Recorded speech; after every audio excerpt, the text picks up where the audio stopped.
You've been told to stay busy, stay productive, keep moving forward. But deep down, you're tired. Not just in your body, in your soul. You scroll, you chase, you try to stay positive.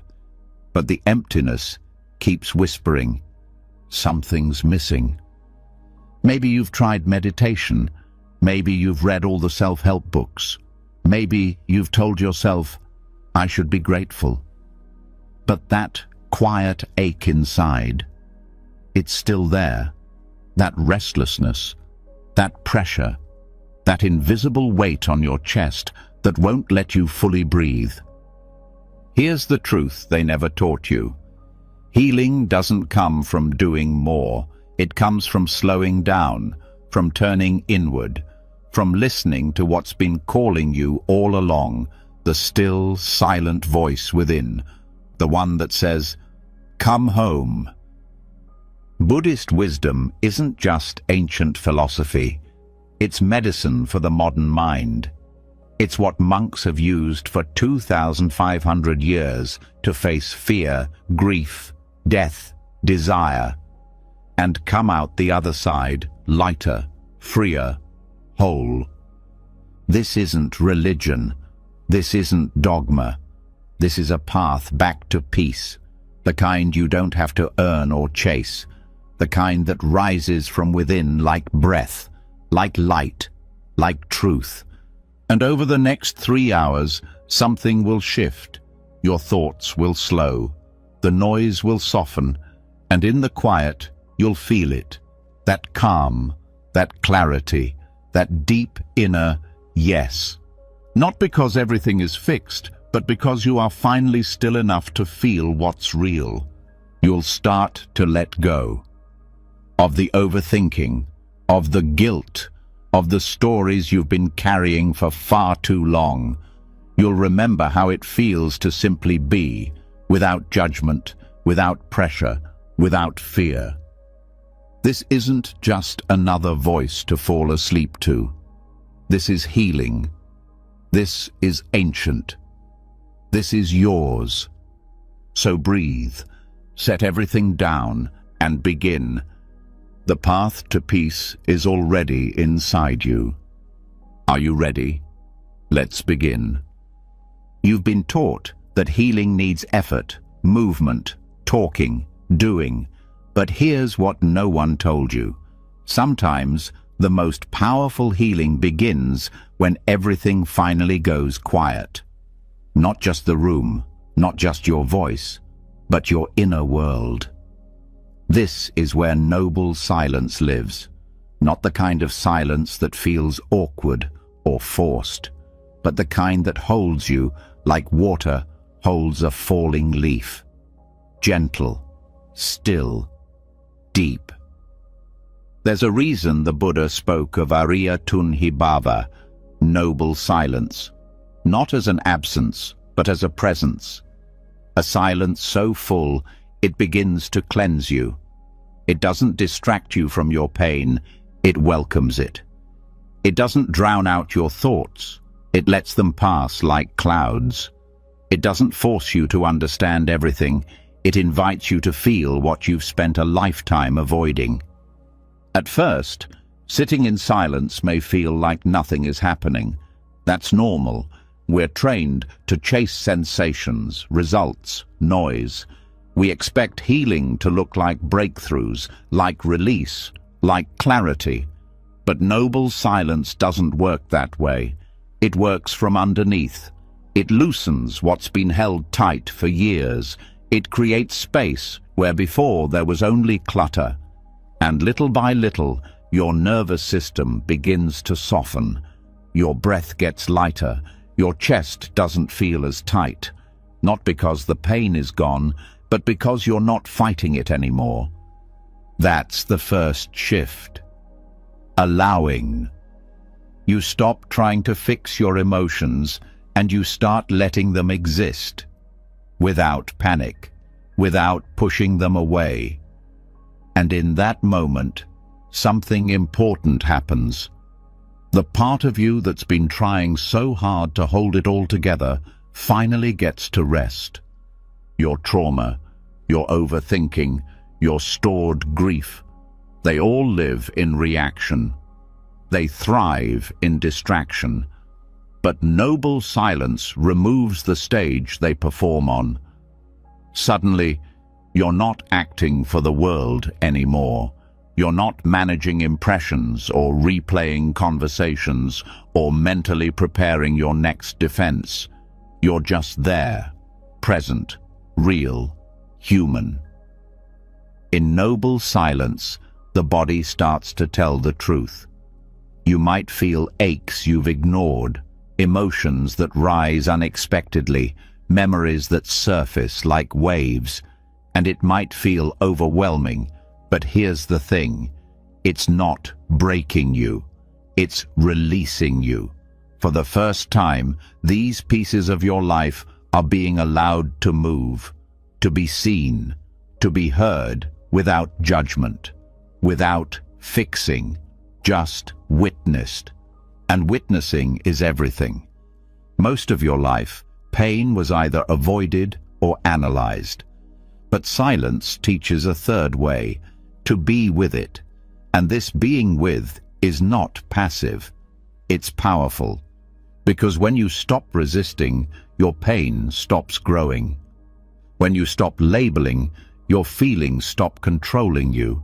When you stop running, your nervous system stops firing as if you're still in danger. This is how noble silence heals, not with noise, not with logic, but with pure presence, with stillness that says, you don't have to be anywhere else, you don't have to be anything else. And in that stillness, clarity begins to form.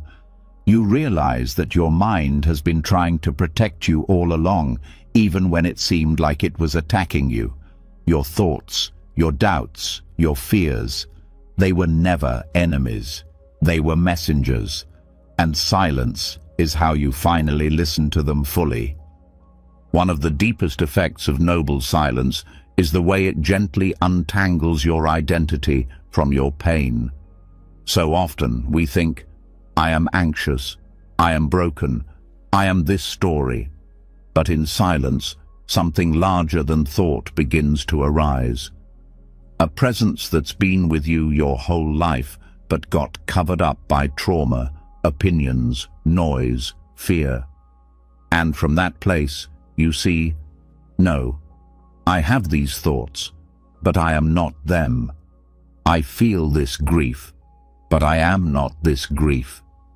And from that space, healing becomes possible in a new way, not because you forced it, but because you remembered. You remembered that the mind can be noisy, but awareness is always quiet. That suffering can feel endless, but presence doesn't rush. That wounds can be deep, but they do not define you. There's something sacred that happens in extended silence.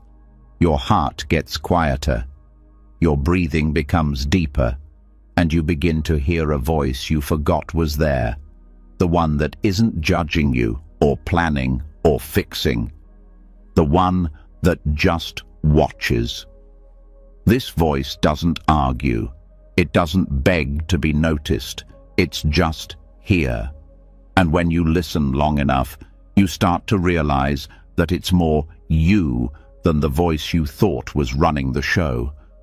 That inner awareness doesn't need approval, it doesn't chase anything, it doesn't fear stillness, it lives in stillness. And the more time you spend in noble silence, the more familiar it becomes, like returning to a childhood home that was always waiting for you. You might notice that silence changes your relationship to emotions. Anger doesn't feel as explosive. Sadness isn't something to hide. Even boredom becomes a teacher, because everything that arises in silence comes with a message, and now you have the space to receive it, not with fear, but with respect. Silence is also where your body begins to feel safe again, without words to protect you, without distractions to cover discomfort. Your system learns it's okay to just be. The muscles unclench, the shoulders drop, the heart doesn't have to race anymore, and from that softness, your entire being starts to rewire, not just mentally, but physically. Silence is not just a mental break, it's a full-body invitation to heal. And yes, your mind will try to resist it. It will crave stimulation. It will tell you silence is a waste of time, that you should be doing something. But notice who is saying that. Is it your deeper self, or is it the conditioned part of you that only knows how to survive through noise? That's where the real practice begins, seeing the impulse to escape and not obeying it. Because the deeper you go into noble silence, the more your perception starts to shift. You begin to hear the subtle sounds, the wind, your breath, the heartbeat in your ears. You start to see the world not as something to conquer, but as something to harmonize with. You feel your emotions not as problems, but as passing waves. And you meet people not through stories, but through presence. You stop needing to speak to prove something. You stop needing to fill every space with conversation. You stop trying to be understood all the time because you finally understand yourself. Not as an idea, as a living presence. And here's where something truly profound starts to bloom. You don't just find healing, you find peace. And peace is different from relief. Relief is temporary. It depends on conditions. But peace doesn't need anything. It just is. And once you've touched it, even for a few minutes, you start to know the way back. You start to carry that silence with you into the world. You walk slower. You listen deeper. You speak less. But when you do, your words come from truth. You become the calm in the chaos. Not because you're pretending, but because you've practiced. Noble silence isn't a break from life. It's training for it. Because the world will keep shouting, the distractions won't stop. But now you've tasted something stronger, and you begin to understand. You don't have to react to every noise. You don't have to defend yourself every second. You don't have to keep running. You can stop. You can be still, and you can let silence do the work that words never could. It's not about being passive. It's about being free. Free from the compulsion to fill space. Free from the need to perform your value. Free from the habit of abandoning yourself just to be heard. Because once you've sat in the depths of noble silence, you know something for sure. Your spirit doesn't need noise to feel alive. It needs presence, spaciousness, truth. And now you know how to return to it. Not through struggle, but through stillness. Not through answers, but through awareness. Not through force, but through quiet trust. This is the gift noble silence gives you. Not just peace in the moment, but a path. A path back to yourself. Back to the place where healing has already begun. Back to the truth you were never missing, just too distracted to notice. You are home. You always were. Now, stay here a while. Let the silence keep teaching you. Let it do what only silence can do. Let it heal you, one breath at a time. And once silence becomes familiar, not just a pause, but a presence, something unexpected begins to rise from within, a loosening of the grip that time has had on your life. The tightness that comes from always being late, always behind, always not quite there yet. You begin to notice how much of your suffering doesn't come from what's happening, but from what you believe should have already happened by now. This is where silence leads next, into a deeper shift, a more radical freedom, not just peace in your environment, but peace in your relationship with time itself. We live chained to the clock. We measure ourselves by it. We wait for the right time. We grieve wasted time. We fear running out of it. But this entire way of thinking, of living, is a prison. One built from belief. One that can be dissolved, not through effort, but through presence. In Buddhist wisdom, there is a concept so quiet, so simple, that most people miss its power. Akalika Dhamma, timeless truth. Not eternal in the sense of forever, but outside of time altogether. A space where truth, peace, and awareness are not things you move toward in the future, but realities that are always here, waiting to be entered. This isn't philosophy. It's a direct shift in perception, the kind that rewires the way you see your life.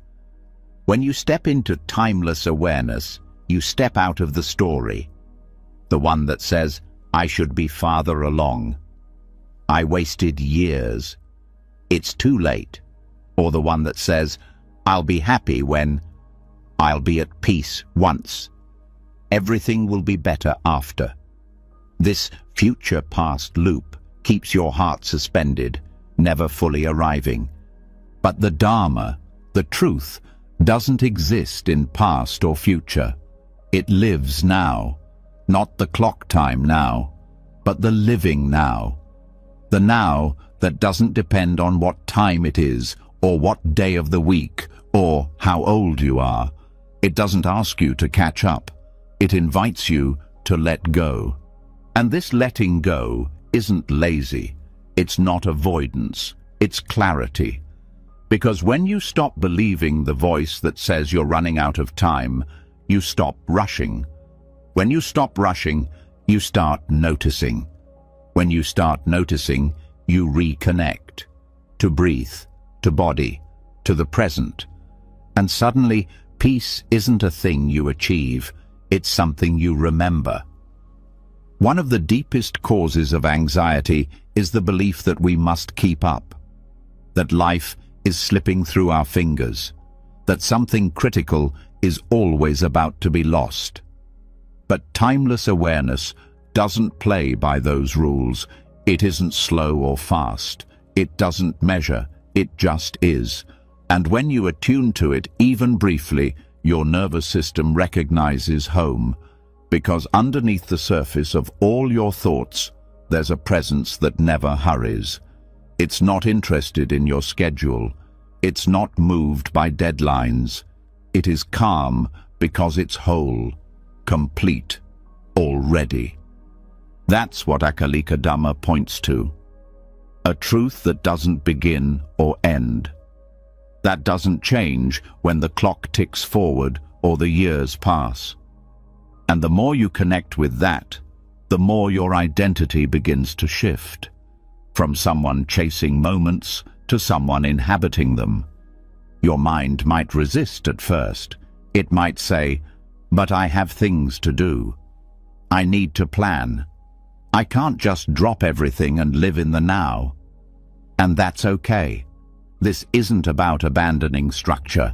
It's about remembering that structure is not where your freedom comes from. You can still meet your deadlines. You can still show up for life. But you do it from presence, not as a prisoner of time, but as a participant in the moment. You start to respond instead of react. You start to act from clarity instead of fear, because you're no longer being chased. This shift also touches how you view your past. Many people are stuck in loops of regret. What they did, what they didn't do, how they think their life should have turned out. But the past, in Buddhist insight, is not something you carry. It's something you replay. and replaying it gives it life. Timeless awareness doesn't ask you to forget the past. It asks you to stop mistaking it for your present identity. Who you were then isn't who you are now. The moment you wake up to this now, you are free to respond differently. You are no longer trapped in emotional time travel. This shift also dissolves fear of the future, because most fear is a projection, a movie made from memories and imagined outcomes. And while the mind tries to protect you with these predictions, it only ends up keeping you locked in stress. But when you touch timeless awareness, even briefly, the fear softens, because the future hasn't happened. And in this moment, this breath, you are already okay. You begin to trust life again, not because you know what's coming, but because you're anchored in what is. And anchoring doesn't mean clinging. It means presence. It means when your thoughts start spinning about what could happen, you return to the body, to the breath, to the still awareness that never left. And in that return, there's a power stronger than any plan: peace. There's something profound that happens when you stop measuring your life by age, by milestones, by what you've achieved. You start to see value in things you once dismissed: a quiet morning, a single breath, a genuine connection. You see that life isn't lived in peaks, but in presence. That insight starts to shape your decisions. You don't rush into things just to meet some timeline. You don't stay in situations just because it's too late to start over. You begin to ask, what is true for me now? And that question unlocks more freedom than any future plan ever could. Living from timeless awareness doesn't mean you lose your goals. It means you stop confusing them with your worth. You stop treating the future like a prize and the present like a waiting room. You start showing up fully, and you begin to trust that from this presence, the right action naturally arises. This changes relationships too. You stop needing others to validate your timeline. You stop comparing where you are with where they are, because you know that peace doesn't follow sequence. It follows surrender. It also changes how you heal. So much emotional pain lingers because of time-based thinking. I should be over this by now. It's been years. But healing isn't linear. It isn't a race. It's a spiral. It's layers. And when you stop rushing it, your body starts to trust you again. In timeless awareness, healing becomes a deep listening. You don't ask, how long will this take? You ask, what is this teaching me right now? And that question leads you into transformation, not by speed but by depth. This shift also affects how you see aging. Instead of fearing it, you begin to honor it, because you no longer see age as a loss of time, but as a deepening into presence. Wrinkles become symbols of experience, not decay. Slowness becomes an invitation, not a punishment. You start to live more wisely. You stop wasting moments on things that don't matter. You listen better. You breathe more fully. You let go of urgency, not because you don't care, but because you now know that life is too sacred to rush through. This doesn't mean you won't ever get caught in time again. You will. The mind will pull you back. Deadlines will come. Old fears will rise. But now you know how to return. You've tasted something real. And every time you come back to this awareness, the grip loosens a little more. Akalika Dhamma isn't just an idea. It's an invitation to step outside the trance of time, to stop waiting for permission to feel peace, to stop believing that your life is late. It's not late. You are here, and here is enough. As you rest in this truth, you begin to trust the unfolding. You don't need to rush into decisions. You don't panic when plans change. You don't crumble when things take longer than expected, because you're not living in the timeline anymore. You're living in the now line. And in the now, nothing is missing, nothing is broken, nothing is behind. There's only this breath, this moment, this chance to be fully alive without needing to be anywhere else. The more you practice this, the more your life begins to take a different shape. One rooted in peace instead of pressure. One guided by presence instead of panic. And from that foundation, you begin to make choices that reflect your inner calm, not your old fears. This isn't about checking out. It's about showing up so fully that time stops feeling like the enemy. It becomes a background rhythm, not a chain around your neck. And in that shift, you start to live from soul, not schedule. This is what timeless awareness offers. Not escape, not delay, but direct contact with what's real. And in that contact, you remember the part of you that never needed to earn peace. Only return to it. So return, again and again, with every breath, every pause, every step. Because peace isn't waiting in the future. It's already here. It always was. And when you begin to live from timeless awareness, you realize that nothing truly belongs to you. Not the past, not the future, not even your body. You no longer cling to time because you've seen through its illusion. But even with this understanding, there's one truth that pierces through every idea, every belief, every plan you've ever made. Everything that begins will end. No matter how present you are, there is one thing that cannot be escaped: impermanence. And it's not a punishment. It's the ground beneath all growth, all meaning, all depth. It's the fire that sharpens your attention, the silence that makes each moment sacred. In Buddhist practice, this truth is not avoided. It is faced directly, not to scare the heart, but to liberate it. The 5 remembrances are one of the most powerful tools for this work. They are not teachings meant for scholars or monks alone. They are daily truths waiting to be seen clearly. And in seeing them clearly, something begins to break open in you, not into despair, but into a deeper presence, a softer heart, a life finally lived without denial. These contemplations are not about morbidity. They are about clarity. They help untangle the fear of loss, the anxiety of control, the constant reaching for permanence that never comes. Each remembrance brings you closer to what is real, not what you hope for, not what you fear, but what is already here, already unfolding.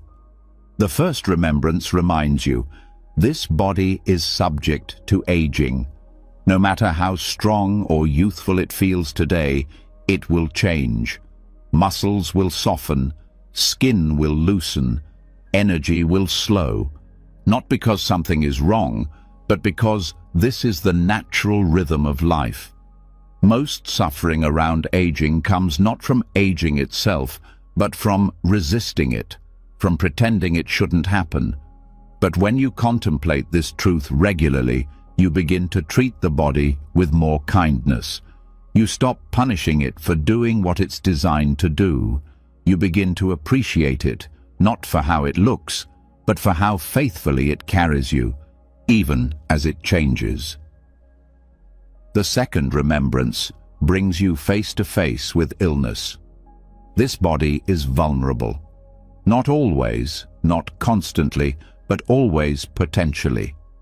No matter how much you care for it, it is not invincible. We avoid this truth by clinging to health as a measure of safety.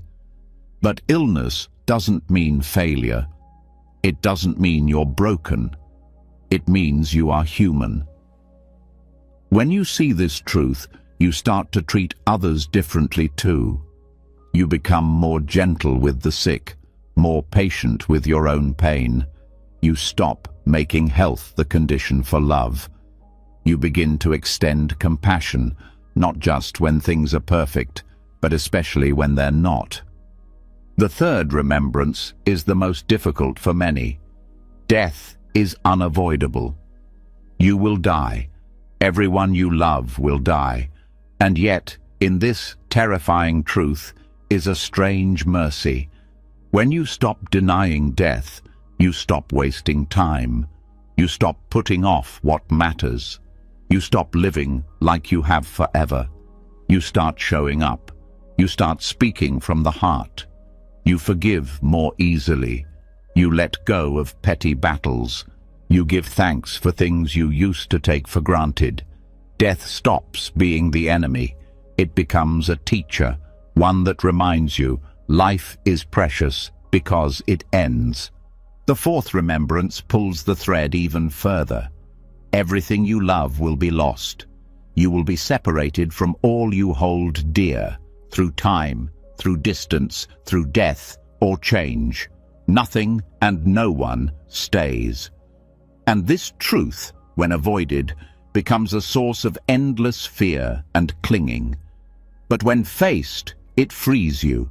It teaches you to love without holding, to appreciate without attaching, to give fully, knowing nothing can be possessed. Even your happiest moments are passing, but that doesn't make them less valuable. It makes them luminous. It makes you present to them because you know you can't replay them forever. The final remembrance is the most inward. Your only true possession is your actions, not your titles, not your bank account, not your appearance or your achievements, only the seeds you plant in thought, word, and deed. Those seeds shape your life, and they shape what continues when the body ends. This isn't about fear of karma, it's about empowerment. You cannot control everything, but you can choose how you respond. You can shape your inner world, one decision at a time.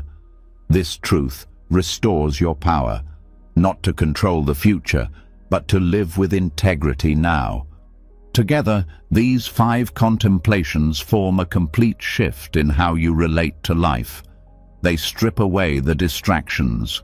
They burn through the lies you've been taught about control, permanence, and safety. And what's left is simple, raw, honest, but also tender, sacred, free. When you hold these truths in your heart, not once but daily, they begin to soften your grip. You stop measuring your worth by what you can hold on to. You stop needing life to be permanent in order to feel safe. You start to meet each day not as a guarantee, but as a gift. And strangely, the more you accept impermanence, the more joy you feel. Not the joy that comes from getting what you want, but the joy that comes from finally seeing what you already have. You taste your coffee more deeply. You listen more closely to those you love. You stop looking past the moment to something better. Because you know this moment is the treasure. These remembrances also transform your relationships. You stop trying to make people stay. You stop demanding they be what they once were. You begin to love them as they are, where they are, knowing they too will change. You forgive more easily because you don't want to carry regret to the end. You speak more truthfully because you don't want to waste time pretending. And when loss comes, as it always does, You are not destroyed. You are heartbroken, yes, but not shattered, because you were not living in illusion. You were living awake, and the grief, when it arrives, becomes a sacred part of the path, not something to escape, but something to feel fully, and then to carry forward with depth and compassion. These truths also make your priorities crystal clear. You begin to see how much time you've spent worrying about things that won't matter at the end. Approval, success, control. You start letting go, not out of despair, but from clarity. You realize life is too short to stay disconnected, too fragile to keep numbing, too precious to live on autopilot. The 5 remembrances don't take you away from the world. They wake you up inside it. They bring you closer to yourself and to others. They invite you to stop waiting to live and to start participating fully, knowing you don't get forever. When you integrate these contemplations, something shifts deep in the nervous system. The fear that once haunted you starts to dissolve. You no longer live in denial of death, so you stop living in fear of life. You stop reacting to change with panic. You begin to welcome it. Because you trust that life is not meant to be held, it is meant to be moved through, experienced, felt, met with reverence. And in this space, healing happens without forcing it. Not because your circumstances change, but because your perspective does. You begin to carry a kind of calm that doesn't ignore suffering, but understands its place in the larger rhythm of existence. You stop resisting what is natural, and because of that, you suffer less. These teachings don't remove pain. They make you more real with it. They open a wider heart, a stronger spine, a softer presence, and in that combination, you find the strength to stay open, even when it hurts. You also begin to support others differently. Instead of offering false comfort, you offer space. Instead of pushing away their pain, you sit with them in it. Because you've sat with your own, you've faced what most people run from. And now you have something true to offer. Your presence, your steadiness, your understanding. This is what it means to be emotionally free. Not numb, not unaffected, but no longer a hostage to your fear of impermanence. You don't need things to last forever. You need to meet them fully while they're here. And in that meeting, there is peace. Not peace that depends on things going your way, but peace that lives in your bones. Peace that comes from seeing clearly and living honestly. Peace that can't be taken, even when everything else is. This is the gift of the 5 remembrances, not a life without endings, but a life lived so fully, so presently, that every ending becomes a continuation. Every loss becomes part of the love. Every moment becomes a doorway into truth. And when you live this way, you don't just survive, you awaken. You don't just heal, you expand. You don't just exist, you participate in life with your whole heart, knowing nothing lasts forever, and that is exactly what makes it all so sacred. When the truth of impermanence settles into your heart, not just as a concept, but as a living reality, you begin to see everything differently. People matter more, words feel heavier, moments feel shorter, and something quiet begins to rise in your chest, a longing not to face this fragile life alone, not out of weakness, but out of wisdom. No one can walk the path for you. But it's a painful illusion to believe you must walk it entirely by yourself. Because healing is not only found in solitude, it's also revealed in presence. Specifically, the kind of presence that holds, reflects, and strengthens you when your own strength feels far away. This is the medicine most overlooked. Not a technique, not a mantra, but a person, a presence, a noble friend, someone who reminds you who you are when you forget, someone who calls you back to the path when you wander, someone who sits beside you, not to fix your pain, but to remind you it doesn't make you unlovable. The Buddha called this Kalyana Mittata, spiritual friendship. And he didn't speak of it lightly. In one of the most powerful exchanges recorded in the early texts, Venerable Ananda tells the Buddha, "I think that half of the holy life is good friendship." But the Buddha replies, "Do not say that, Ananda, it is the whole of the holy life." That's not metaphor, it's guidance, a direct pointer to something we often forget, that the path is not walked in isolation. It's supported by connection. Not every connection, but the right kind. The kind rooted in sincerity, honesty, presence, and care. Spiritual friendship is not about having people around. It's not about comfort. It's about truth.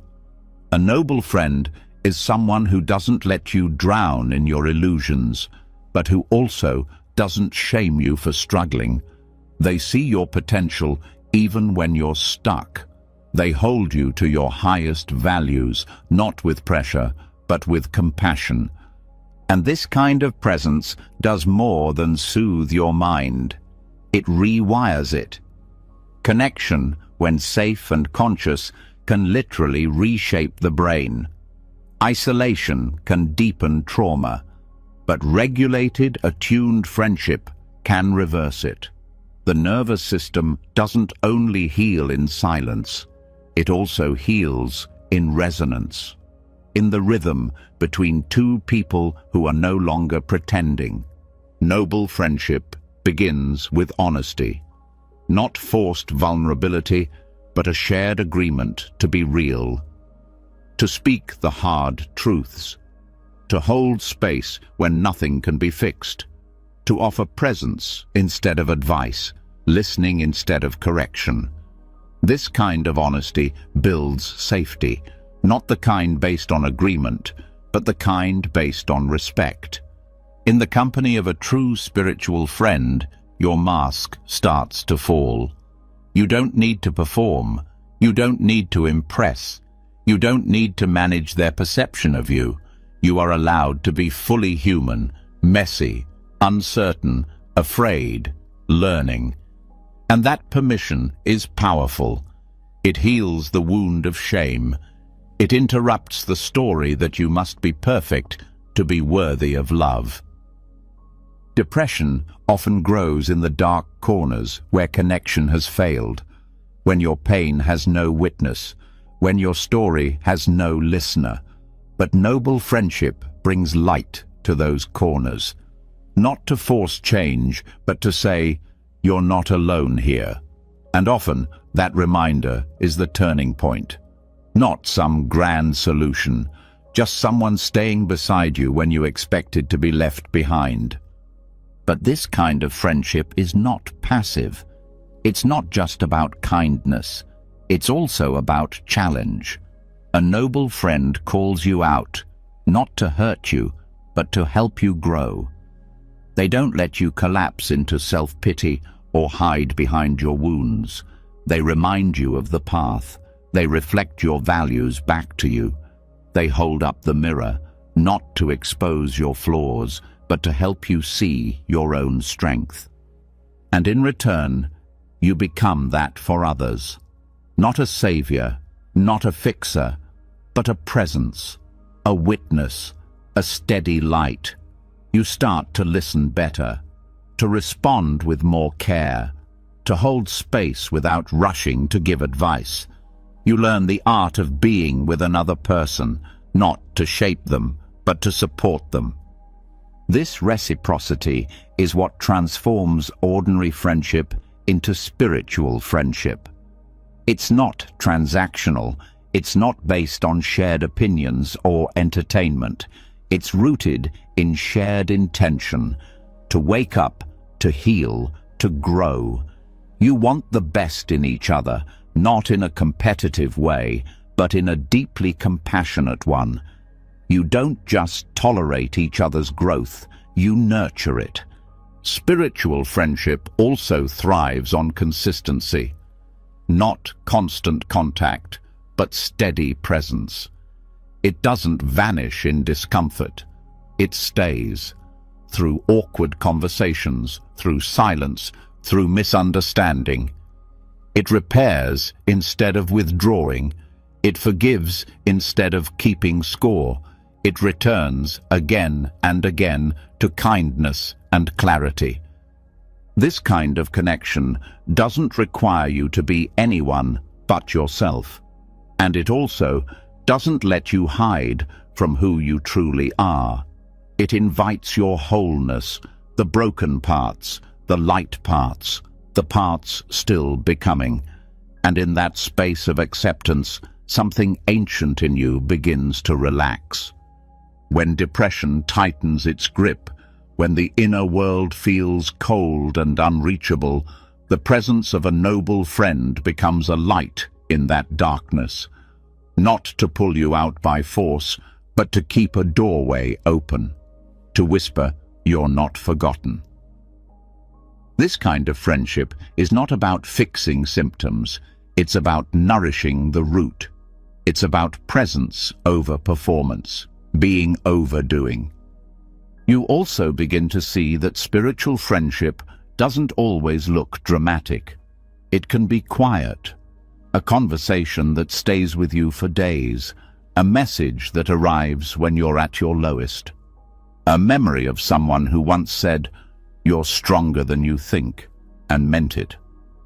These moments plant seeds.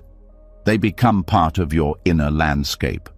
They grow roots of resilience where once there was only shame.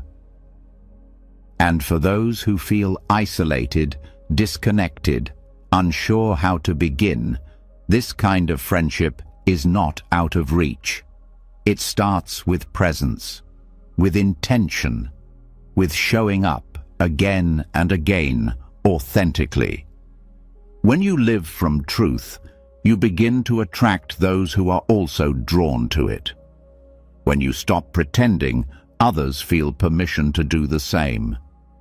The practice of cultivating noble friendships is also about discernment. Not every connection is meant to be close. Some people trigger old patterns. Some connections drain more than they give. And part of this path is learning to let go of relationships that do not nourish your healing. Not with judgment, but with wisdom. You are not unkind for protecting your peace. In making space for the right connections, you also take responsibility for the kind of friend you are.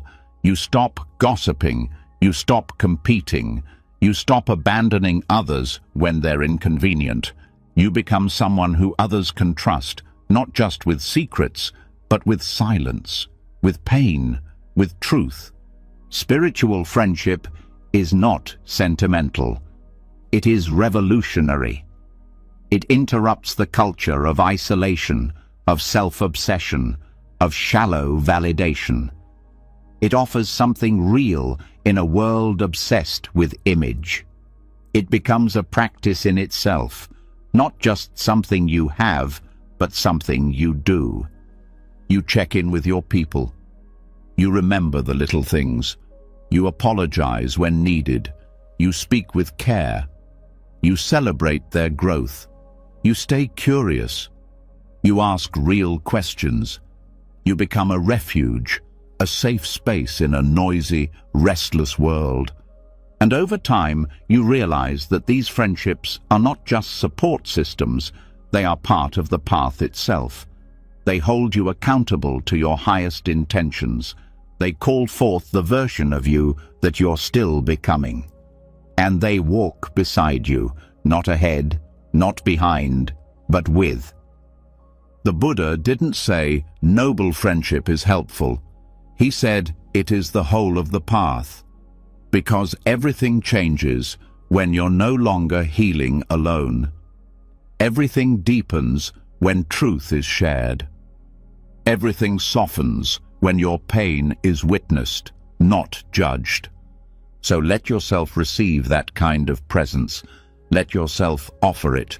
Be willing to show up, to be seen, to stay, and know that in doing so, you're not just creating connection, you're practicing liberation. This is the medicine, not found in books or theories, found in people, in presence, in the quiet strength of walking together, side by side, toward what is true.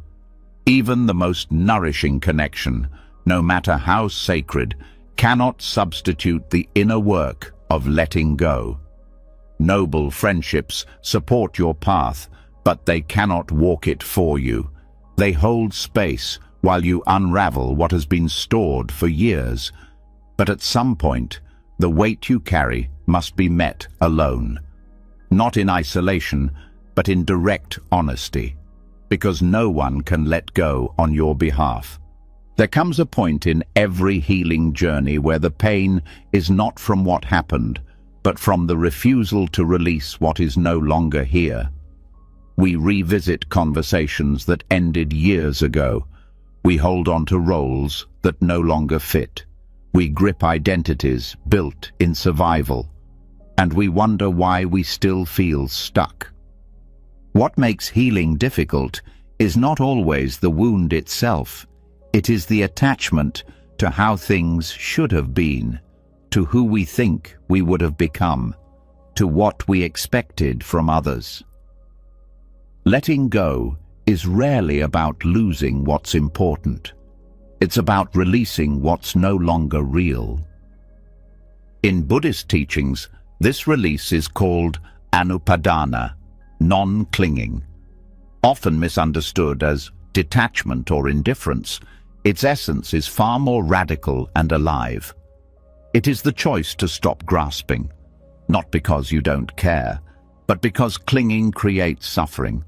It's the mind's way of holding on to what has already passed, or what it fears might leave, or what it feels it must control in order to feel safe. Clinging doesn't just show up in obvious ways.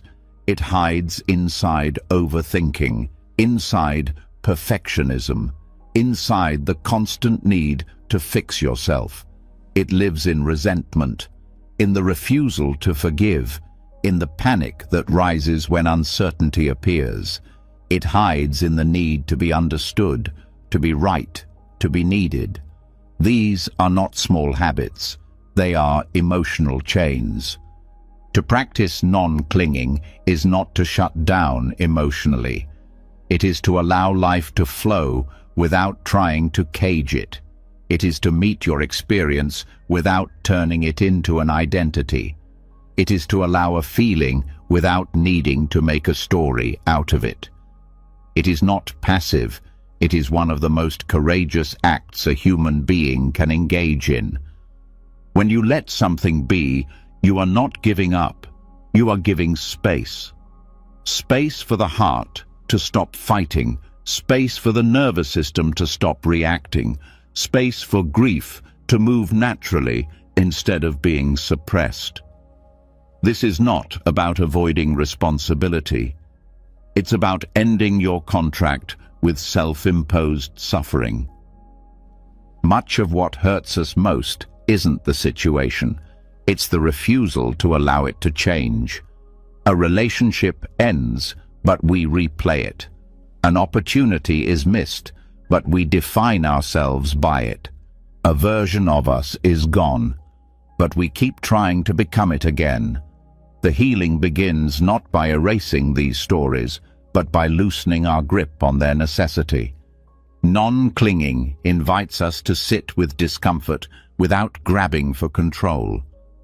That doesn't mean we approve of pain. It means we stop resisting its presence.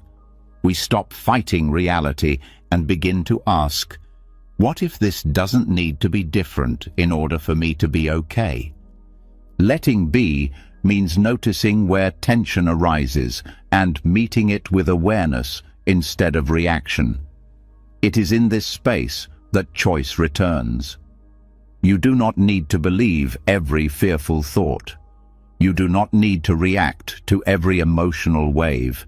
You do not need to build a life around avoiding pain.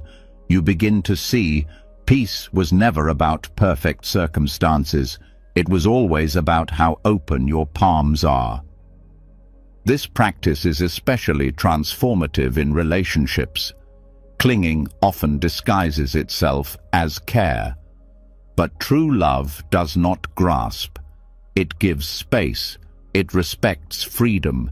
It sees the sacred in allowing someone to evolve, even if that evolution leads them away from you. Non-clinging is not cold. It is the highest form of respect. It says, I honor your path, even when it no longer includes me. The same applies to our healing. So many suffer not from trauma itself, but from the expectation that they must be fully healed by now. We cling to timelines, to ideals, to versions of ourselves that are only partially true, and in that clinging we create pressure, not progress. Non-clinging does not mean you stop caring about healing. It means you stop strangling it. You stop measuring your worth by how quickly you let go. You stop comparing your journey to someone else's. You rest in the unfolding, even when it's messy. Especially when it's messy. When pain arises, non-clinging doesn't say, push it away. It says, let it pass through.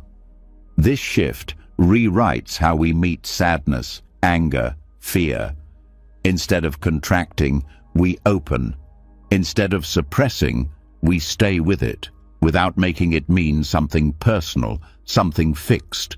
There is deep wisdom in the body, but we override it by clinging to what we think we should feel.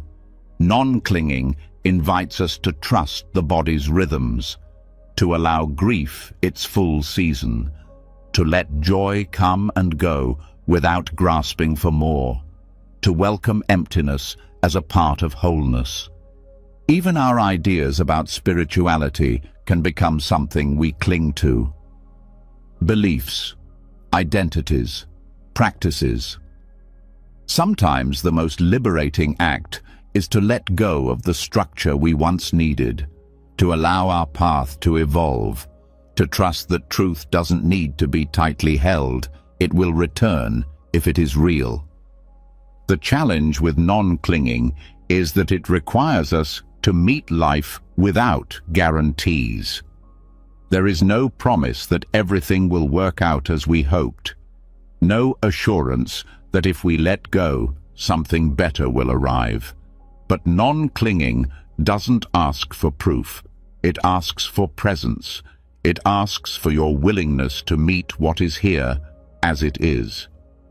When we begin to live this way, life becomes less exhausting. Not because pain stops, but because the resistance does. We begin to meet each experience with curiosity instead of control.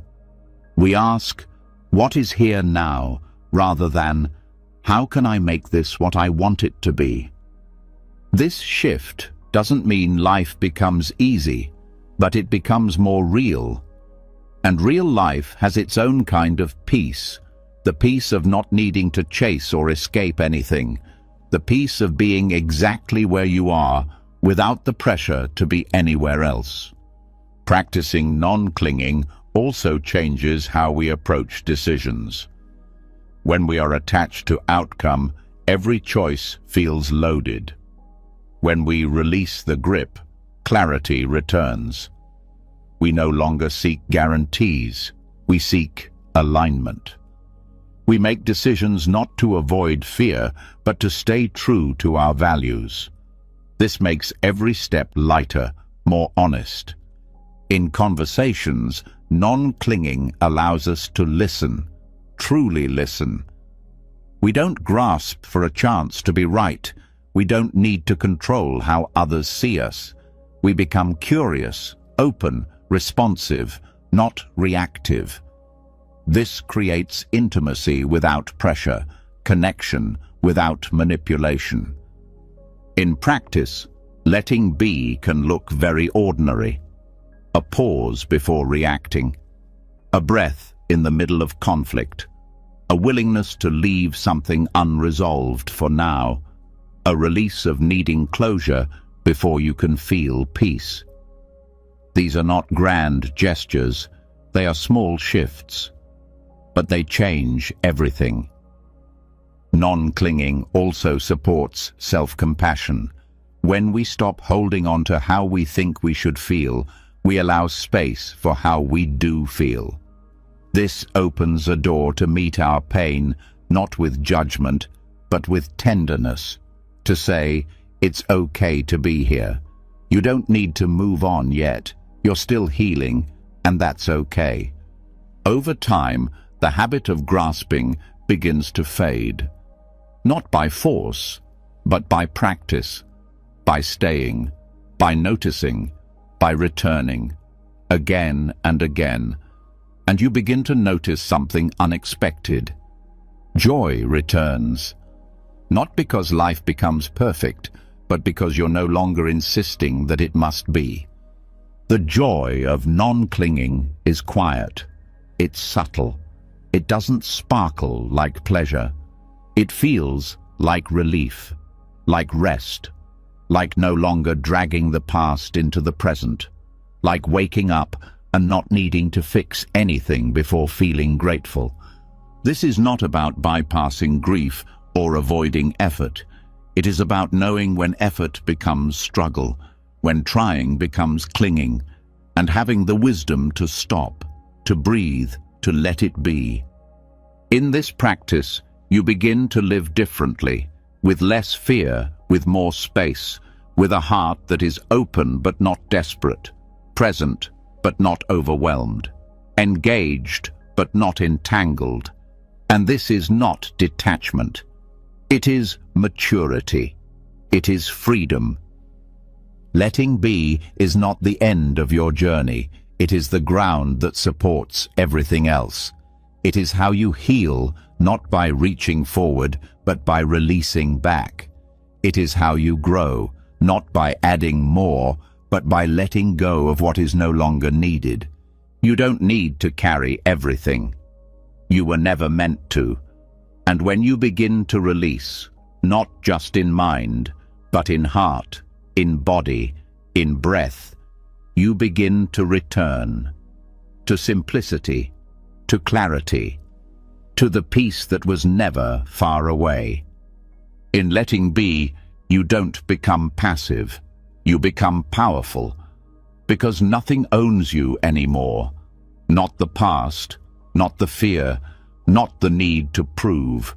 You are free to feel, free to move, free to rest. This is not a single moment. It's a way of living, a path walked breath by breath, a return to something deeper than control, something softer than certainty, something more honest than force. And in that return, everything begins to open, without clinging, without pushing, without needing to hold the sky in your hands. You simply let it be, and somehow that's enough, more than enough. It's the beginning of peace, and once the grip of clinging begins to loosen, the heart discovers something even more radical than letting go. It finds the space to give freely, without fear, without demand, without waiting for anything in return. The energy that was once used to hold, to grasp, to protect, now becomes the very energy that opens. What was once defensive begins to soften. And in that softening, love appears, not the kind based on need, not the kind born from transaction, but the kind that stands on its own, complete even if never acknowledged.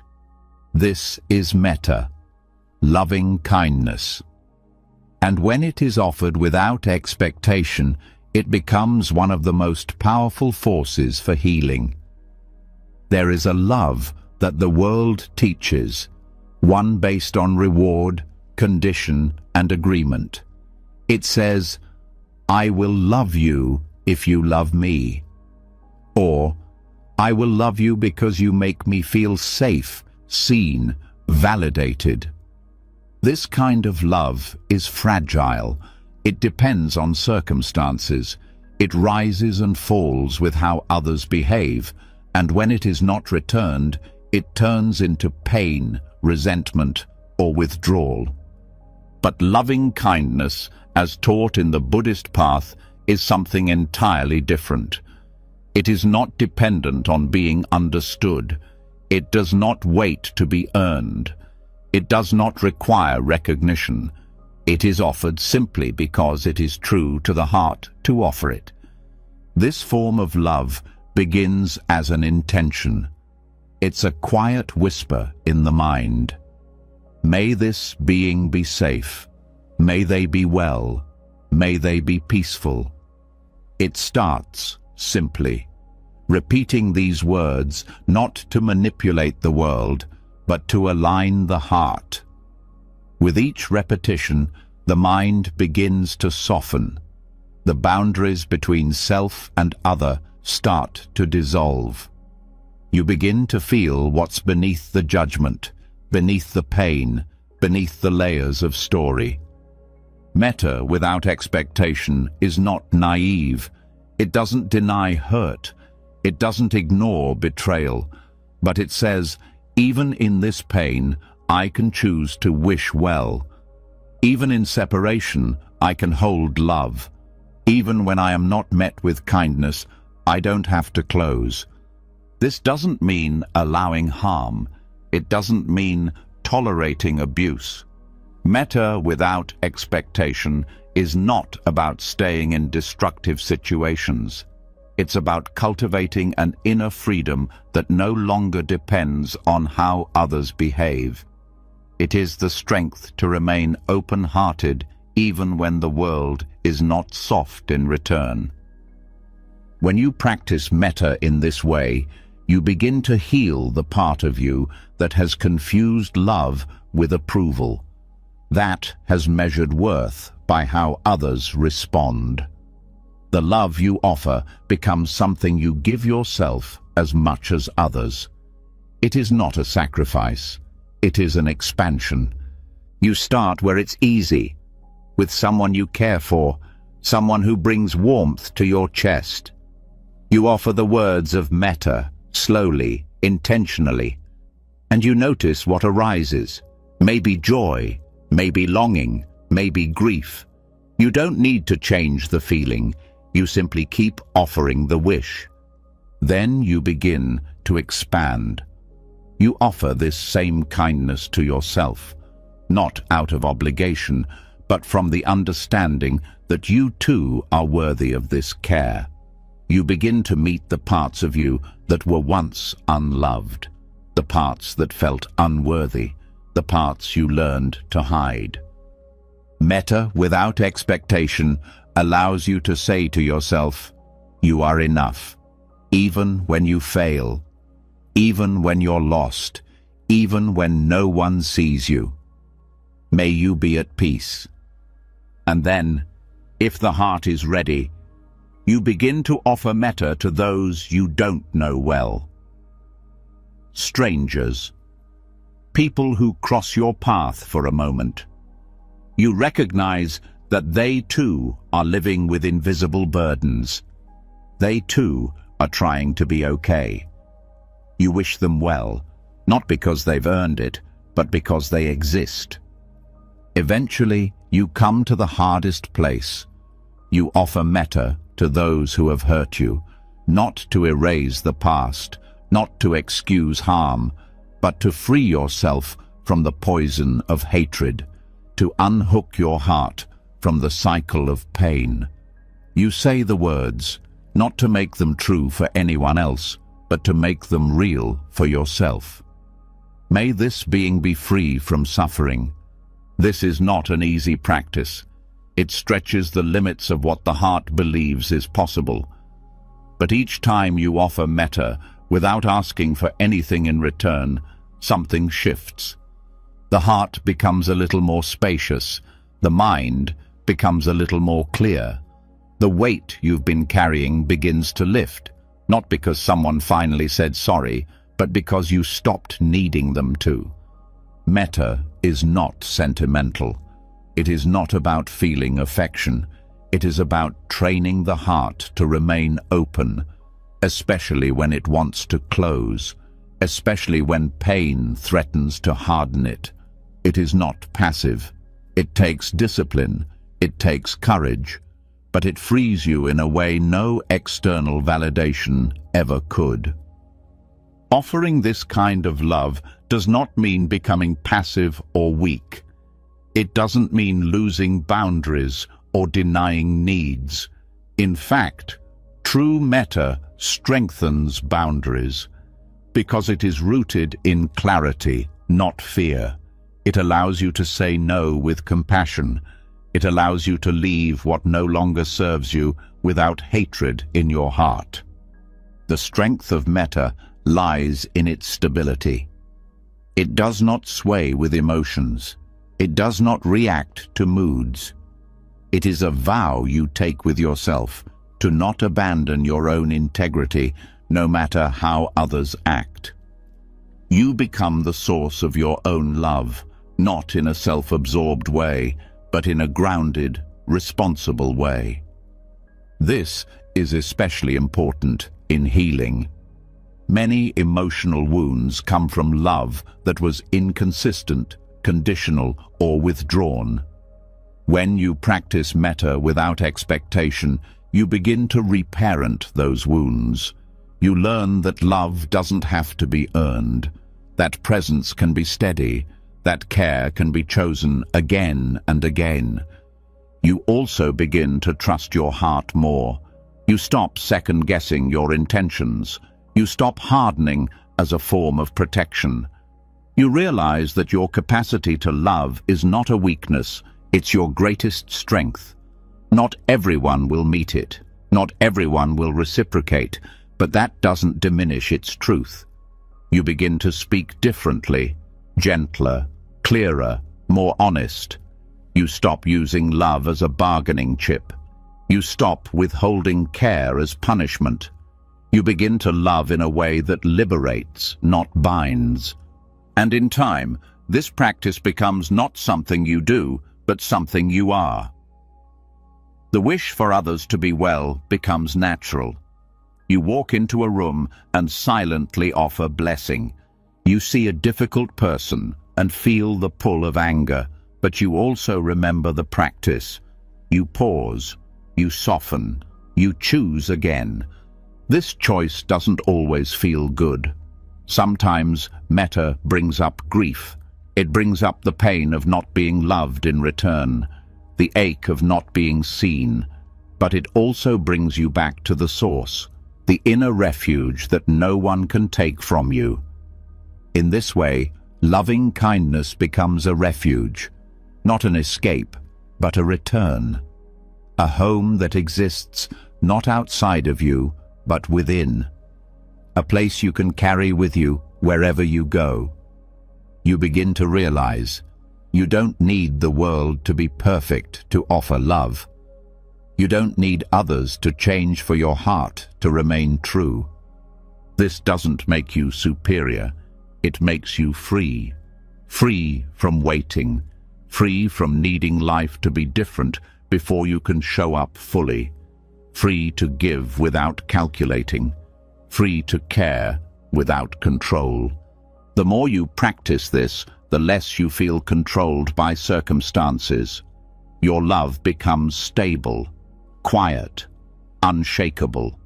Not because you've hardened, but because you've deepened. You've seen that the source of love is not in the outside world, it's in your own intention. And that intention, when practiced without expectation, becomes transformative. It touches everything. It heals the cracks. It nourishes the soil. It plants seeds that grow long after you're gone.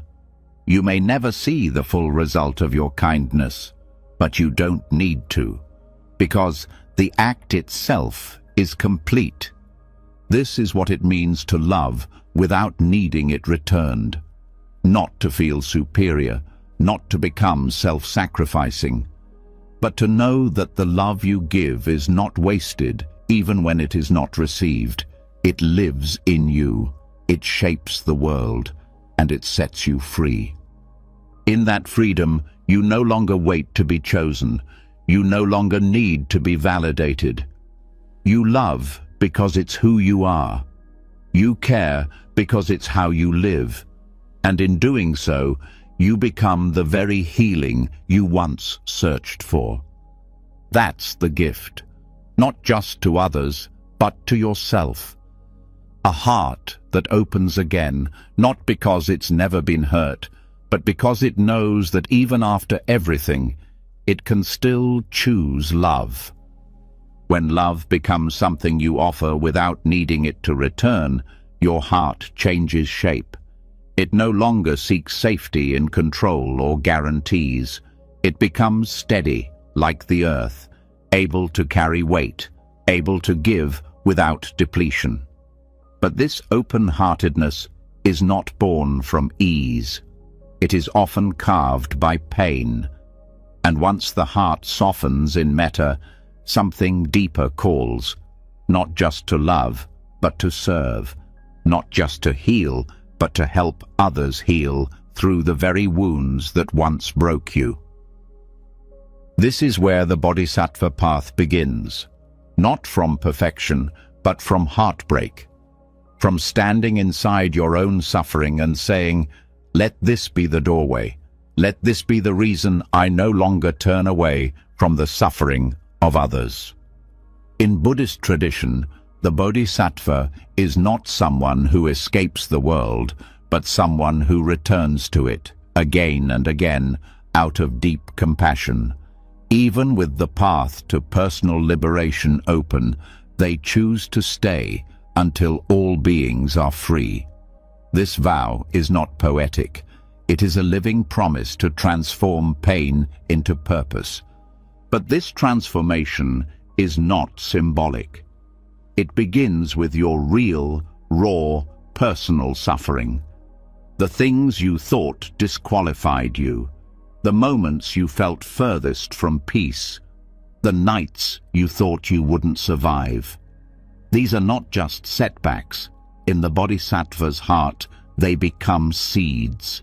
Your own wounds become the bridge through which you understand others. Not through pity, but through presence. You don't need to fix anyone. You simply know what it feels like. To grieve, to lose, to break open and keep going. And this knowing becomes your compassion. This is not about romanticizing suffering. It is about refusing to waste it. You begin to realize that your deepest pain, when held with awareness, becomes wisdom. It teaches you how to be gentle, how to listen, how to stay present when others are drowning in silence. The Bodhisattva does not serve from a distance. They serve from their scars. And that service is not grand or dramatic. It's often invisible, a quiet word, a steady presence, an understanding glance. You learn that what people need most is not answers, but someone who does not shrink away from their pain. This path asks everything from you, not all at once, but honestly. It asks you to stop hiding, to stop seeing your suffering as shameful, to begin using it as a compass. It asks, what have you survived? What did you learn that could help someone else survive? And this doesn't mean becoming a teacher or healer by title. It means embodying compassion wherever you are. In a conversation, in a hospital room, in a moment of conflict, in silence. You bring your presence forward, shaped by pain, refined by love. Your suffering may still live in you, but it no longer owns you. It becomes a source of connection instead of disconnection. Instead of pushing people away, it allows you to say, "Me too." And that "me too" is the end of isolation. It's the beginning of mutual healing. The Bodhisattva's vow is not a dramatic statement. It is a quiet, daily recommitment. To stay open when it's easier to close. To remain compassionate when bitterness tries to take root. To keep showing up for life, not because it's easy, but because love demands it. And this vow is personal. It does not look the same for everyone. For some, it means offering kindness to strangers. For others, it means raising children with tenderness. For others still, it means simply not giving up on themselves. Every act of compassion counts. Every time you choose gentleness instead of cruelty, you live this vow. You begin to understand that compassion is not a feeling, it is a practice, one that is built on resilience, on choice, on clarity. And this practice deepens every time you meet your own pain without flinching, because only then can you meet the pain of others with the same steadiness. There will be days when your own suffering feels like too much, when compassion feels far away. This too is part of the path. The Bodhisattva does not pretend to be unaffected. They do not deny their grief. They include it. They hold it tenderly. And in that holding, they remember why they serve. The path is not about becoming invulnerable. It is about becoming transparent to the truth. When you stop resisting your own suffering, you start moving through life with less armor. You become someone who listens not just with ears, but with presence, who speaks not just with words, but with understanding. And that understanding changes lives, not through speeches, not through advice, but through the quiet power of being real, of being human, of not needing to be above it all in order to be of benefit. The more you walk this path, the more you realize that the wound itself is not the problem. It is the refusal to allow it to open you that creates suffering. Once it opens you, it becomes the very ground upon which compassion grows. You see people differently now. You don't just notice their behavior. You notice the pain beneath it, the fear, the confusion, the unmet needs. And instead of reacting, you pause, you respond. You choose empathy over ego. This doesn't mean you tolerate harm. Compassion includes boundaries. It includes the wisdom to say no, to walk away, to protect. But even then, the heart remains open. You don't shut down. You don't seek revenge. You act from love, not from woundedness. The Bodhisattva's wound is not a badge. It is a door, a threshold. Once you walk through it, your relationship to pain changes. You no longer ask, "Why me?" You begin to ask, "How can this serve?" And that question leads to liberation, not just yours, but others. You begin to feel a sense of purpose that doesn't depend on achievement. Your worth is no longer tied to how happy you are or how healed you are. It's tied to how deeply you care, how honestly you live, how bravely you stay with yourself and others when things fall apart. This path does not promise comfort, but it promises truth. It promises that your suffering is not meaningless, that every tear, every loss, every ache can become part of your offering, not in spite of the pain, but because of how it taught you to love more fully. The Bodhisattva walks with open eyes. They see the suffering of the world and do not turn away. But they also see the beauty, the resilience, the spark of goodness that still exists in the darkest corners, and they choose to nurture that spark, again and again. This path changes how you see service. It's not about fixing, it's about bearing witness, about refusing to let anyone believe they are alone in their pain, about being the steady presence that says, "This hurts, but you are not broken. You are still whole." That kind of presence is rare and needed, and you don't need to wait until you're healed to offer it. You begin now, exactly as you are, with your imperfect heart, with your story, with your willingness to care. Every small act of compassion ripples. Every time you show up with sincerity, someone else feels less alone. You become a reminder that healing is possible, not because it's easy, but because it's shared. And over time, the wound that once silenced you becomes your voice. The pain that once closed you becomes your offering. You stop asking for life to be painless. You begin asking for your love to be fearless. That is the Bodhisattva's vow in action, not to save the world, but to not abandon it, not to erase suffering, but to meet it with heart wide open, not to become perfect, but to become present again and again. You walk with your wound, not as a burden, but as a guide. And in doing so, you become the very presence that someone else will one day call a blessing. Not because you had all the answers, but because you stayed, because you cared, because you loved, even with a broken heart. This is the way forward, through pain into compassion, through heartbreak into connection, through the wound into a deeper truth than you ever thought possible, not away from life, but deeper into it. You are not here to escape. You are here to offer what only you can give, your presence, your truth, your heart, shaped by everything you've lived.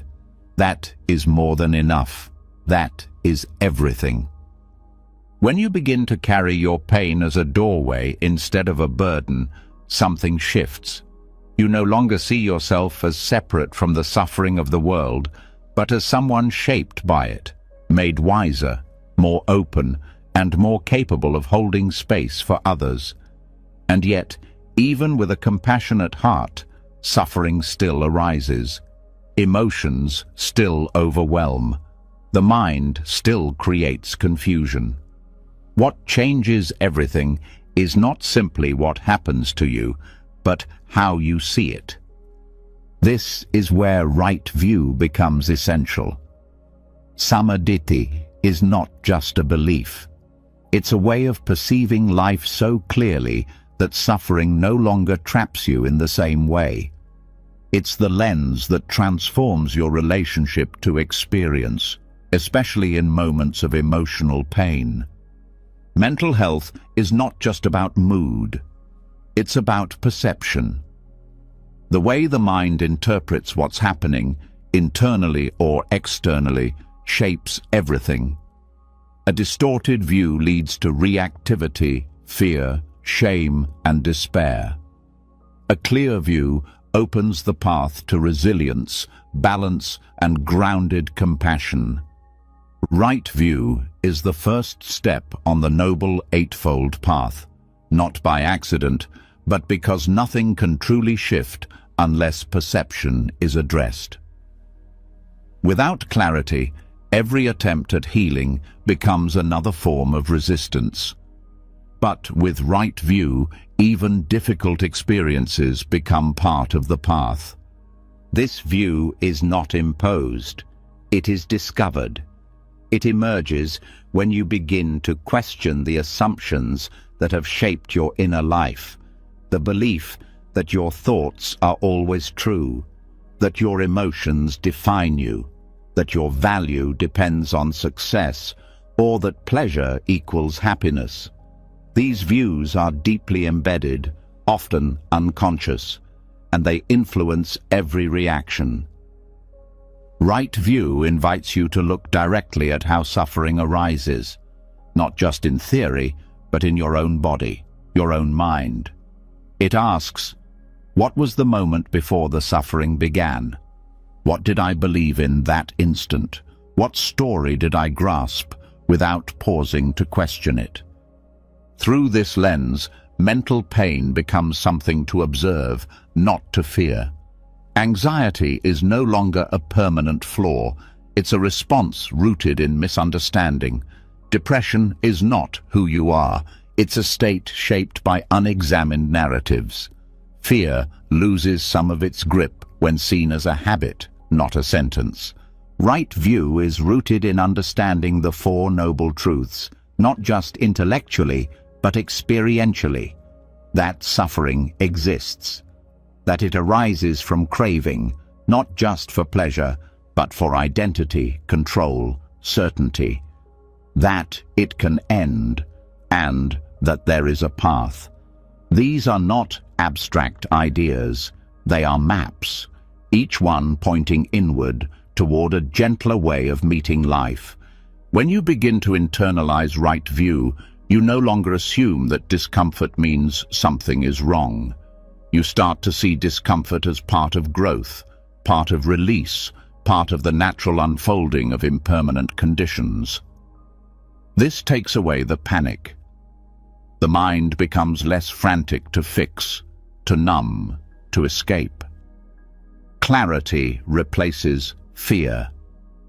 You don't push emotions away. You observe how they arise, how they peak, how they fade. You don't make them personal. You don't turn sadness into identity or anger into character. You witness them like weather, temporary, changeable, not who you are. In this space, healing becomes less about removing symptoms and more about relating differently to them. You begin to ask, what is this experience trying to teach me? What can I let go of here? What belief is being challenged? And with each question, the mind softens. The heart becomes more available. The body relaxes. Right view also reshapes how you understand others. Instead of reacting to someone's behavior, you begin to see their suffering behind it. You see the causes and conditions that shaped their actions. This doesn't mean you excuse harm, but it helps dissolve the illusion of separation. Compassion becomes a natural response when you see clearly. And this clarity brings responsibility, because once you recognize how powerful perception is, you begin to take care of your mind more deliberately. You notice the stories you feed. You examine the assumptions you live by. You become aware of your inner voice and whether it speaks from truth or conditioning. Right view is not a fixed position. It's a living practice. It grows as you grow. It becomes more subtle, more refined, more intuitive. At first, it might mean catching distorted thoughts. Later, it becomes an embodied presence that simply knows what leads to peace and what leads to pain. This understanding supports emotional resilience. When life breaks open unexpectedly, right view helps you stay grounded. Instead of spiraling, you remember, this is a wave. It will pass. I don't need to attach to this moment. I don't need to build a permanent story around a temporary emotion. In moments of confusion, you return to simplicity, breath, body, present experience. You don't get lost in analysis. You rest in awareness. You come back to what is clear, what is trustworthy, this moment, this breath, this heart that still beats.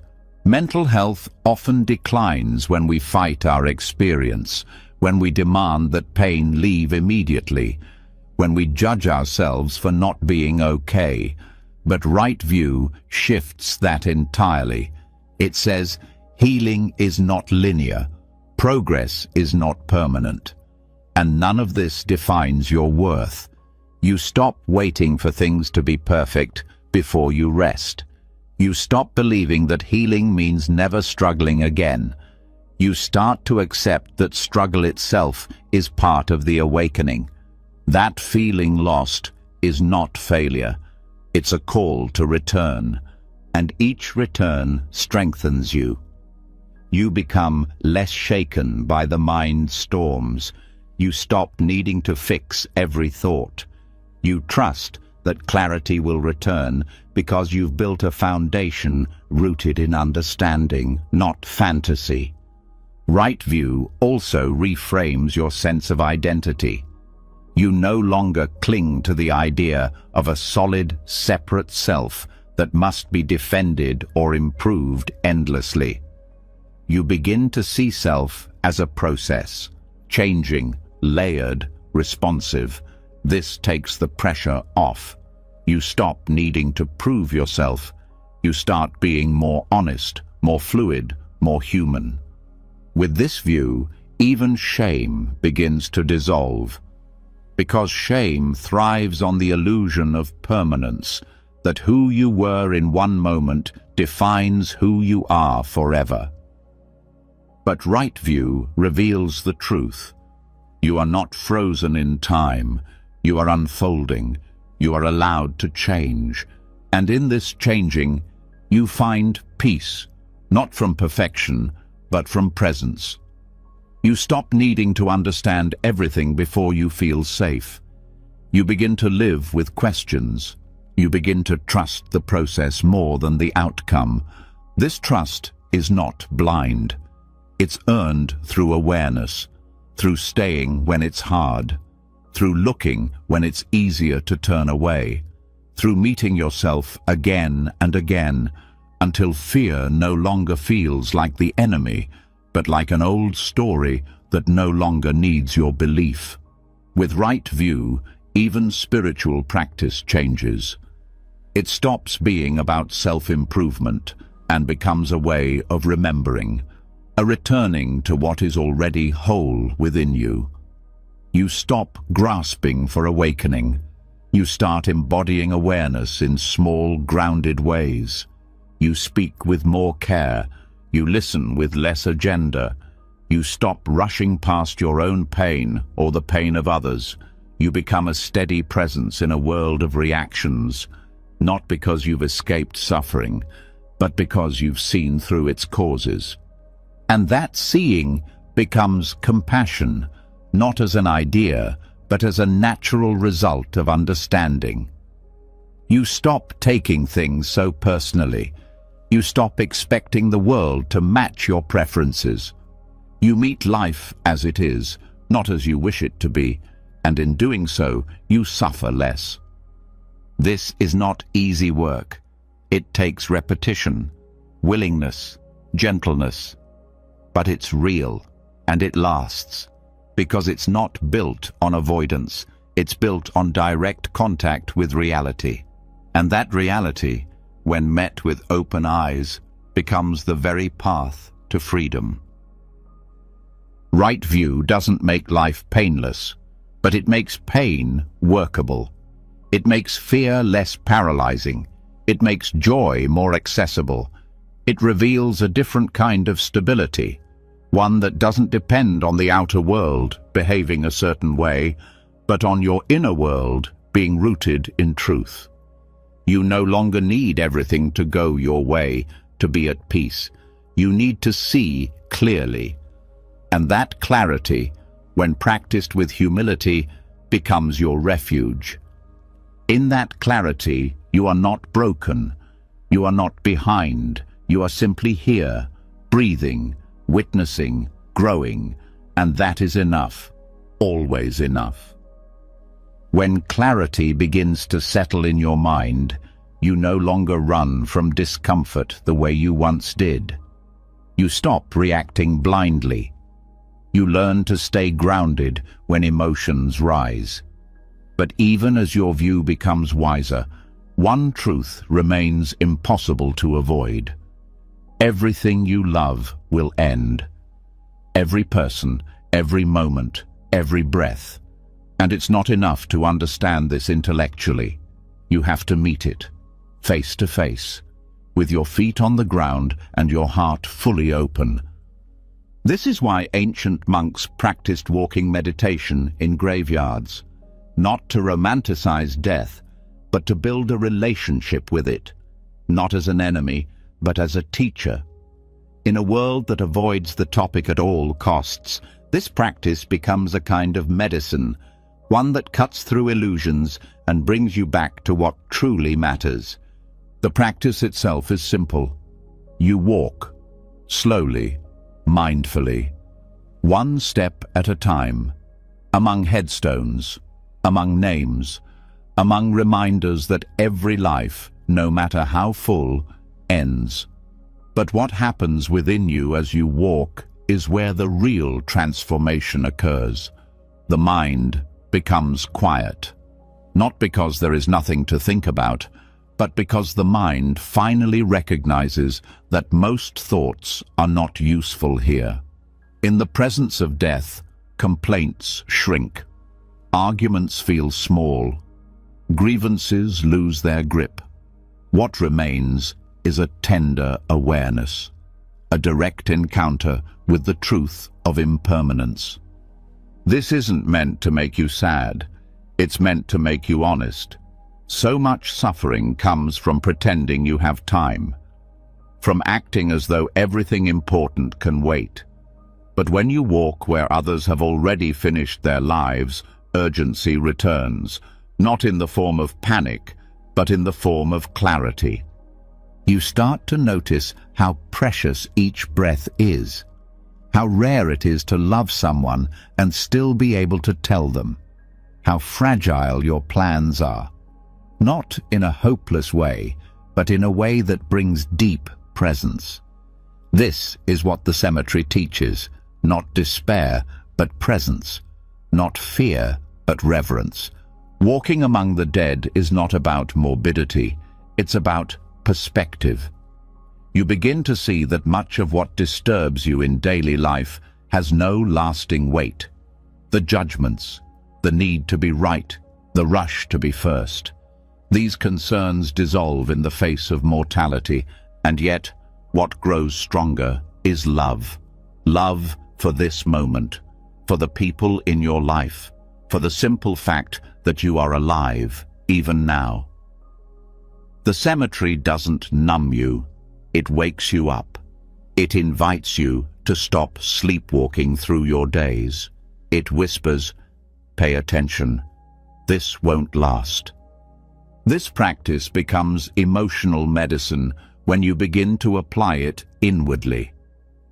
Not just by walking in graveyards, but by allowing every moment of impermanence to be fully felt.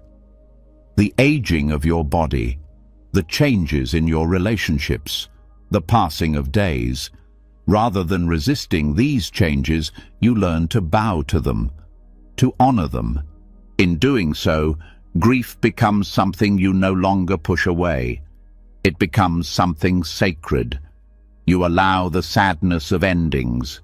You allow the ache of letting go, but you hold it with tenderness, not avoidance.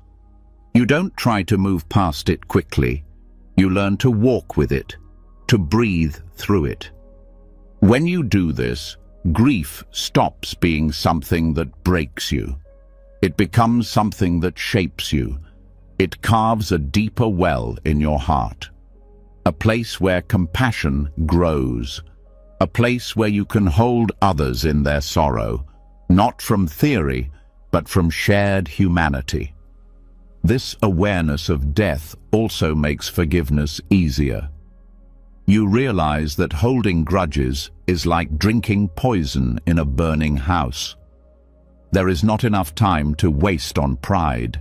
You don't know how many more chances you'll get to make peace, so you make it now, not because the other person deserves it, but because your heart does. Mindfulness of death sharpens priorities. You stop chasing things that don't matter. You stop trying to impress people you don't respect. You begin to value silence, rest, kindness. You simplify, not out of discipline, but out of wisdom. You want your remaining time to be spent well. The cemetery also teaches humility. Every headstone is a reminder that no one escapes this end. No title, no wealth, no brilliance. Death levels everything. But in that leveling is a kind of freedom. You stop pretending. You stop pretending you're invincible. You stop pretending you have control. What takes its place is honesty. You show up more real, more vulnerable. You speak with fewer filters.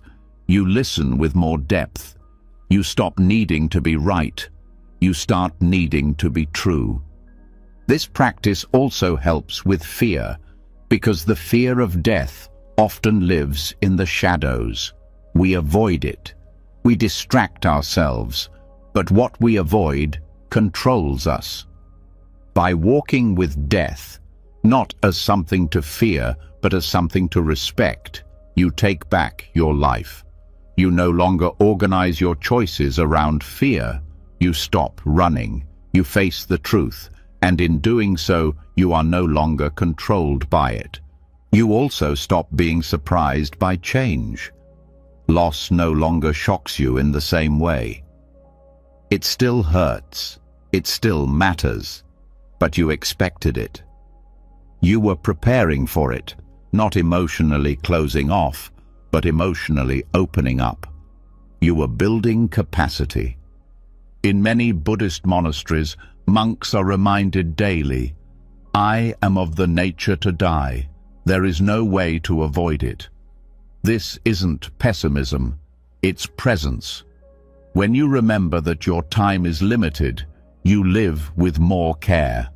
You stop wasting your attention on distractions. You focus it like light through a lens, burning through what's false, warming what's true. This clarity supports every part of your mental and emotional life. You don't take things as personally. You don't attach your identity to fleeting conditions. You recognize your emotions, but you don't build permanent homes out of them. You also grow in gratitude, not just for big things, but for ordinary ones. A deep breath, a soft moment, a quiet morning. These become extraordinary because you see them as temporary, and that makes them luminous. Mindfulness of death also softens regret. You stop looking at the past with bitterness. You start looking at it as part of the path. You forgive yourself, not because the past was perfect, but because it was human. And being human means learning through endings, not just through victories. There is also a strange beauty that arises in this practice. When you stop resisting impermanence, you begin to feel more alive. The fear that once closed your heart now opens it. You feel joy more sharply. You laugh more freely. You love without holding back. This love is not desperate. It's not trying to freeze time. It's a love that exists because of impermanence, not in spite of it. You say, I see you. I know this moment won't last, so I will be here fully. I will meet it with all I have. And in doing so, your life begins to take on a different rhythm. Not rushed, not frantic, but intentional. You make fewer excuses. You take more deep breaths. You pause to notice the light on someone's face. You realize that every goodbye could be the last, and instead of making you panic, it makes you grateful. This is the gift of walking meditation in cemetery grounds. Not fear, not detachment, but love, depth, presence. You remember what matters. You live closer to the bone. You waste less time. You hold people longer when you hug them. And eventually, you begin to see that death is not something waiting for you in the distance. It is here, in every exhale, in every fading sunset, in every change. And when you live this way, you are not afraid of death, not because you understand it, but because you have befriended it. You carry its truth not as a burden, but as a reminder to be real, to be kind, to be awake. This is the medicine, not to avoid death, but to let it soften your life, not to escape endings, but to meet them with grace. And in that grace, something incredible happens. You stop trying to make life perfect. You start making it meaningful, one breath at a time, one step at a time, with your feet on the ground and your heart wide open. When you begin to walk with death as your teacher, the way you live starts to change. You stop drifting. You stop hiding from impermanence. You begin to make choices that reflect a deeper clarity. And something else becomes clear too. Your inner life doesn't just shape this moment. It shapes everything that comes after. Not just tomorrow, not just your relationships, but something far more profound, the direction of your future becoming. This is where karma stops being a theory and starts becoming personal. It's not just about actions, it's about emotion. It's about how your mind responds when life hurts, when things fall apart, when fear rises. The emotional patterns you repeat are not neutral. They carry energy. They leave imprints. And in the Buddhist view, they don't just shape your character, they shape your rebirth. The idea that emotions create karma may seem surprising, but it's central to Buddhist psychology. Because karma isn't only what you do with your hands, it's also what you hold in your heart. The thoughts you cling to, the anger you nourish, the jealousy you allow to loop without examination, these do more than pass. They condition who you become. They guide the momentum of your future states, both in this life and beyond it. This isn't about punishment. It's not about being judged for feeling sadness or fear. It's about awareness. What you feel is not the problem. What you do with those feelings, that's where the karma lives. Not in having emotion, but in reacting without wisdom. When emotion leads to craving, resistance, or delusion, it plants seeds that will bear fruit later. And once you see that clearly, everything changes. You begin to take your inner world seriously, not with fear, but with responsibility. You start to notice what you feed. Do you fuel resentment every time you're hurt? Do you dwell in envy when others succeed? Do you repeat inner stories that reinforce shame? These habits don't just create mental stress, they shape future tendencies. They strengthen emotional grooves that become harder to break. But karma also works the other way. Every time you meet anger with patience, you shift the pattern. Every time you soften into grief without clinging, you open new space. Every moment you choose compassion instead of judgment, You purify the seed. You create a future that is less reactive, more free. This is how you change your trajectory, not by controlling the outside world, but by transforming your emotional responses. The quality of your emotional life is not random. It reflects past choices, and what you do with it now affects what unfolds next. If you meet suffering with aversion, the pain compounds. If you meet it with curiosity, it begins to dissolve. This isn't just about feeling better, it's about ending cycles that repeat across lifetimes. Strong emotions don't need to be feared. They need to be met with mindfulness. Anger, sadness, fear, when seen clearly, become teachers. They point to where your attachments are. They reveal your unconscious expectations, and they invite you to respond differently. But to do that, you have to pause, to catch the moment before reaction becomes habit. That pause is powerful. It's where karmic chains break. It's where awareness replaces compulsion. And from that space, you're no longer bound by your history. You're shaping something new. The Buddha taught that intention is the root of karma, not the feeling itself, but the mental volition behind it. You may feel anger rise, but do you cling to it, feed it, act from it? Or do you observe it, breathe through it, let it pass like a wave? Each choice plants a seed. Each seed holds a future. This isn't about suppressing what you feel. That just creates more suffering. It's about meeting your emotions with honesty and skill. Saying to yourself, "This is here, it hurts, but I don't have to follow it." That moment of presence is what purifies the emotion. It transforms the karmic imprint. Some emotions are subtle: anxiety, insecurity, self-doubt. These often run quietly in the background, but they still leave a mark if left unchecked. They create habits of contraction, avoidance, defensiveness. Over time, those habits solidify into personality traits, into ways of being that feel fixed, but they aren't.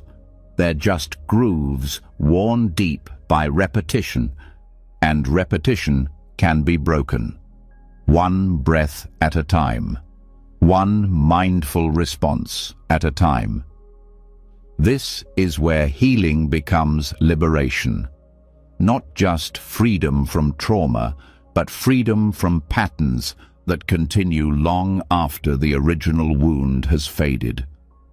When you begin to live this way, emotional maturity becomes part of your spiritual path. You stop asking how to avoid pain and start asking how to meet it without planting more suffering. You recognize that your inner life is not private, it's causal.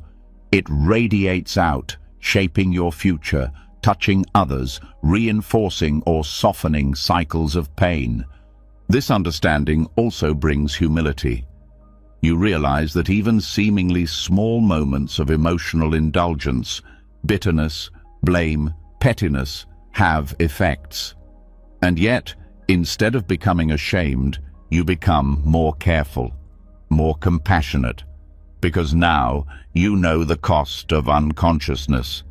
The goal is not to become emotionally numb, it's to become emotionally wise, to feel deeply but not drown, to allow pain but not become it, to acknowledge joy but not cling to it, to hold every emotion like a guest, welcome it, learn from it, let it go. This also transforms how you relate to others. When you see how your own emotional patterns shape karma, you become less reactive to theirs. You see their anger as habit, their fear as inheritance, their withdrawal as conditioned pain. You stop taking it personally. You stop fueling cycles of mutual harm. And this perspective can heal generational wounds. Emotional karma often passes silently, through tone, through silence, through learned defensiveness. But when one person in the lineage begins to see clearly, the transmission breaks. You become the pivot point, the one who doesn't pass it on. This takes courage, it takes patience, but it also brings deep meaning. Your healing is no longer just for you. It's for those who came before and those who will come after. You are untying knots that have been in place for lifetimes. Right action begins with right emotion. Not repressed emotion, but conscious emotion. The kind that doesn't manipulate, doesn't deny, doesn't explode. The kind that acknowledges, breathes, and chooses again. This is how you align your emotional life with your spiritual intention. You make the heart your practice, not in abstract ideals, but in the messiness of daily life, in the irritation when someone is late, in the loneliness that creeps in at night, in the fear of being misunderstood. You meet these moments as sacred, because they are the practice.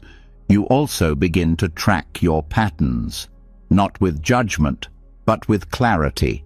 You notice which emotions hook you, which ones pull you into reaction, and you study them, not to fix them, but to understand their roots. Often, what looks like anger is unacknowledged sadness.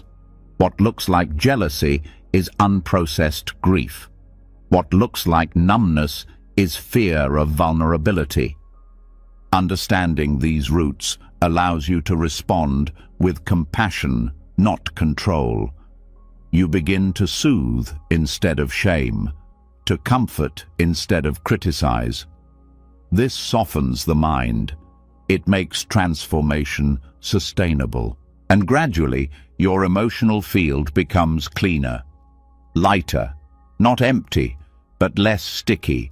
You still feel everything, but you don't carry it as long. You don't rehearse it endlessly. You learn to let the heart move, the breath steady, and the mind return. Karmically, this changes your future. When you die, the emotional momentum you've carried matters, not in a moralistic way, but in terms of energy. What have you practiced? What have you planted? What tendencies have you strengthened? These guide the next becoming. They shape the conditions you'll face again. This awareness brings urgency, not fear-based, but loving. A desire to use this life well, to train the mind gently, to soften the heart regularly, to purify emotions not by erasing them, but by bringing wisdom to them. You start to bow to each feeling as a chance, a turning point, a place where karma can repeat or release, and that bow becomes your prayer, your practice, your offering. In that practice, you become lighter, freer, more compassionate, not just because you've been told to, but because you've tasted what it means to meet suffering with presence and to let it pass without leaving harm behind. This is the path. One feeling at a time, one breath at a time, one karmic seed at a time, until your inner life becomes a refuge. Not because nothing ever hurts, but because nothing owns you anymore. When you begin to understand how emotions shape karma, healing becomes a moral act, not in the sense of good versus bad, but in terms of cause and effect. What you nourish inside becomes the world you live in, and the world you pass on. The deeper you go, the more clearly you see that awareness alone is not enough. You can be fully aware of your pain and still trapped by it. What you need is not only attention, but discernment. Not only presence, but wisdom. And this is where mindfulness evolves into something far more powerful. This union is called satipanya, mindful wisdom. Not two separate qualities, but two wings of one path. Sati is awareness, the ability to observe without being swept away. Panya is insight, the clear understanding of what leads to freedom and what leads to suffering. Together, they do more than soothe. They liberate. Many people turn to mindfulness for relief from anxiety, trauma, and emotional overload. And at first, it helps. It creates space. It reduces reactivity. It teaches you to breathe through storms instead of drowning in them. But mindfulness without wisdom can plateau. You start to notice your triggers but don't know what to do with them. You become skilled at observing thoughts but still feel stuck in the same loops. You feel calmer but not necessarily clearer. That's because observation alone doesn't transform. Transformation happens when awareness is paired with understanding. When you see not just that you are angry, but why that anger returns. When you recognize not just the presence of fear, but the craving or clinging beneath it. This is where panya comes in, to decode the patterns, to untangle the roots. Trauma, in particular, requires more than attention. It requires the capacity to make sense of what arises. Without wisdom, mindfulness can become a mirror that reflects pain without context. You watch the flashbacks, the tension, the emotional waves. But if you don't understand what you're seeing, the practice can become exhausting. You might even begin to fear your own mind. Wisdom changes that. It teaches you how trauma conditions perception, how it warps your sense of safety, how it hides inside beliefs. It shows you that the thoughts arising are not personal, they're patterned. They're conditioned responses trying to protect you. When you see this clearly, you stop fighting yourself. You start working with your experience instead of against it. Mindfulness helps you stay present. Wisdom helps you choose what to do with that presence. It helps you decide where to place your energy, what to question, what to release. It transforms raw awareness into skillful response. And that response is what makes healing sustainable. Without wisdom, mindfulness can also become bypassing. You learn to sit with discomfort, but you don't inquire into its source. You practice acceptance, but you don't question the unconscious beliefs driving your suffering. You learn not to react, but you miss the opportunity to reframe. Satipanya means you're not just noticing the storm, you're studying its cause. You're learning how the mind creates weather. You're seeing the link between thought, feeling, and habit. And in seeing it, you begin to disarm it. This path also teaches you to pace your healing.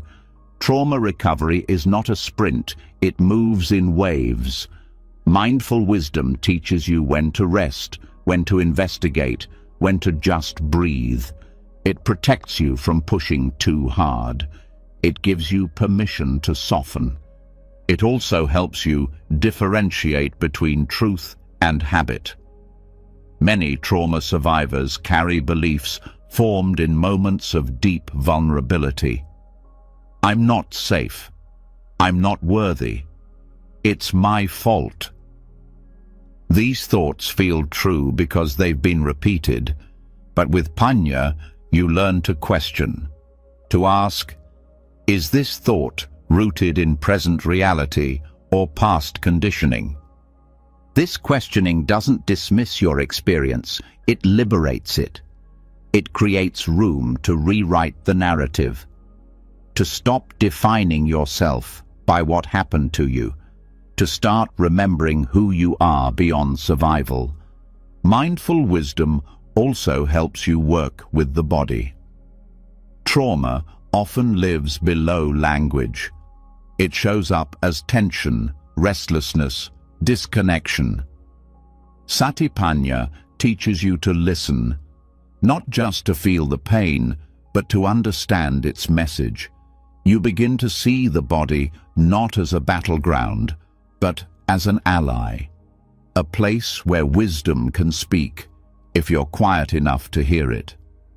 And when pain arises, wisdom helps you respond skillfully. Instead of drowning in self-judgment, you practice compassion. Instead of trying to get rid of discomfort, you ask what it needs. You begin to see healing not as getting back to who you were before, but as becoming more whole, more integrated, more honest, more free. Wisdom also protects you from perfectionism. You stop expecting constant peace. You stop measuring your practice by how often you feel good. You understand that growth includes setbacks, that progress includes mess. You learn to trust the process, even when it's not obvious. Satipanya doesn't offer instant answers. It invites ongoing relationship. You begin to view your inner life with curiosity, not fear. You become more interested in the patterns than the symptoms, more attuned to causes than appearances. This deepens your practice. It grounds it. And with this depth comes resilience, not the brittle kind that pushes through, but the flexible kind that bends without breaking. You start to recover faster, to stay present longer, to hold pain without being overwhelmed. You trust your capacity, not because it's limitless, but because it's real. You also become less attached to identity. Trauma often creates a self-image based on protection. I'm the one who keeps people at a distance. I'm the one who never trusts. But with wisdom, you start to see these as strategies, not truths. You learn to loosen your grip, to experiment with new ways of being, to grow beyond the roles survival once required. And this growth is not forced, it's supported. Because with wise attention, change happens gently. You don't need to tear yourself open to heal. You need to meet yourself clearly, consistently, compassionately. That's where integration begins. Satipanya also helps you navigate spiritual practice itself. Without wisdom, meditation can become another place to avoid. You might use stillness to escape feelings, or silence to suppress discomfort. But with Panya, you practice from truth. You don't meditate to rise above your pain, you meditate to meet it with presence and understanding. This alignment brings clarity. You stop chasing special states, you start valuing ordinary presence. You understand that insight doesn't always arrive with fireworks. Sometimes it shows up in quiet shifts, in the ability to stay with your breath when you're scared, in the choice to soften when anger flares. Wisdom is not knowledge. It's not something you collect. It's something you live. It shows in how you respond to your mind at its worst, in how you treat yourself when no one's watching, in the stories you choose to keep and the ones you decide to release. And when wisdom deepens, your sense of self becomes lighter. You stop clinging to your pain as proof of identity. You stop needing your past to justify your suffering. You stop carrying trauma as your only truth. You begin to taste who you are beyond the wound. This doesn't erase what happened. It transforms your relationship to it. The memory remains, but the grip loosens. The echo fades. The sharp edges soften. And what's left is space, breath, possibility. This is the power of mindful wisdom. It doesn't erase difficulty. It teaches you how to dance with it, to walk through it, to grow within it. It teaches you that the mind is not your enemy, that your emotions are not evidence of failure, that your story is still being written. And in that writing, you have choice. Not always about what happens, but always about how you meet it. With presence, with discernment, with care. This is how trauma begins to heal, not just through awareness, but through understanding. Not just through watching the mind, but through knowing how to guide it. And with each moment of clarity, you take one more step toward freedom. Not the freedom of escaping your story, but the freedom of living it differently, from the inside out. When you begin to see your experience clearly, not just through presence but through wisdom, you start to trust yourself again. You no longer feel like a stranger inside your own mind. You stop fearing your emotions. You stop running from discomfort. But even with clarity and compassion, there are moments when the ground beneath you still feels unsteady. Pain still returns. Doubt still whispers. Fear still visits. In these moments, what the heart longs for most is not more control, but safety. Not escape, but anchoring. Something steady, sacred, and real. This is where the practice of refuge becomes deeply therapeutic. Not as a ritual of belief, but as an act of inner alignment. Taking refuge in the triple gem, the Buddha, the Dhamma, and the Sangha, is one of the oldest practices in Buddhism. And yet, when understood fully, it becomes more than spiritual tradition. It becomes medicine, a way to return to what is trustworthy when everything else feels uncertain. To take refuge is not to deny struggle. It's to carry it into something larger than your pain. To place your faith, not blind faith, but conscious trust, in that which points to liberation. In the psychological sense, refuge is what we turn toward when overwhelmed. For many, it's distraction, addiction, isolation. But refuge in the Buddhist path means turning toward sources of stability, clarity, and truth, places that don't numb your pain, but help you meet it with wisdom and heart. The Buddha as refuge is not about worshipping a historical figure. It's about honoring the potential for awakening within yourself. The Buddha represents your own capacity to wake up, to break through illusion, to face difficulty with courage. When you take refuge in the Buddha, you're reminding yourself that clarity is possible, that peace is possible, that your current state is not your final state. This is deeply healing for anyone who feels defined by trauma, shame, or failure. The act of turning toward the Buddha is the act of turning toward the best in you, the part untouched by chaos. The Dhamma, as refuge, is the path itself. It's the teachings, the insights, the steps that guide you back to center when the mind gets lost. In a therapeutic sense, the Dhamma functions like a psychological framework. It helps you make sense of your suffering. It shows you how craving leads to pain, how clinging creates fear, how letting go opens space. The Dhamma doesn't offer shortcuts, it offers direction. When you take refuge in the Dhamma, you ground yourself in principles that don't change just because your emotions do. And the Sangha, as refuge, is the community. Not just a group of people, but the presence of those who are walking the path with sincerity. Those who remind you that you're not alone, who mirror your strength when you can't see it, who reflect your wholeness when you feel broken. In psychological healing, connection is essential. Isolation breeds distortion. But when you take refuge in the Sangha, you allow yourself to be held, not in dependency, but in shared humanity.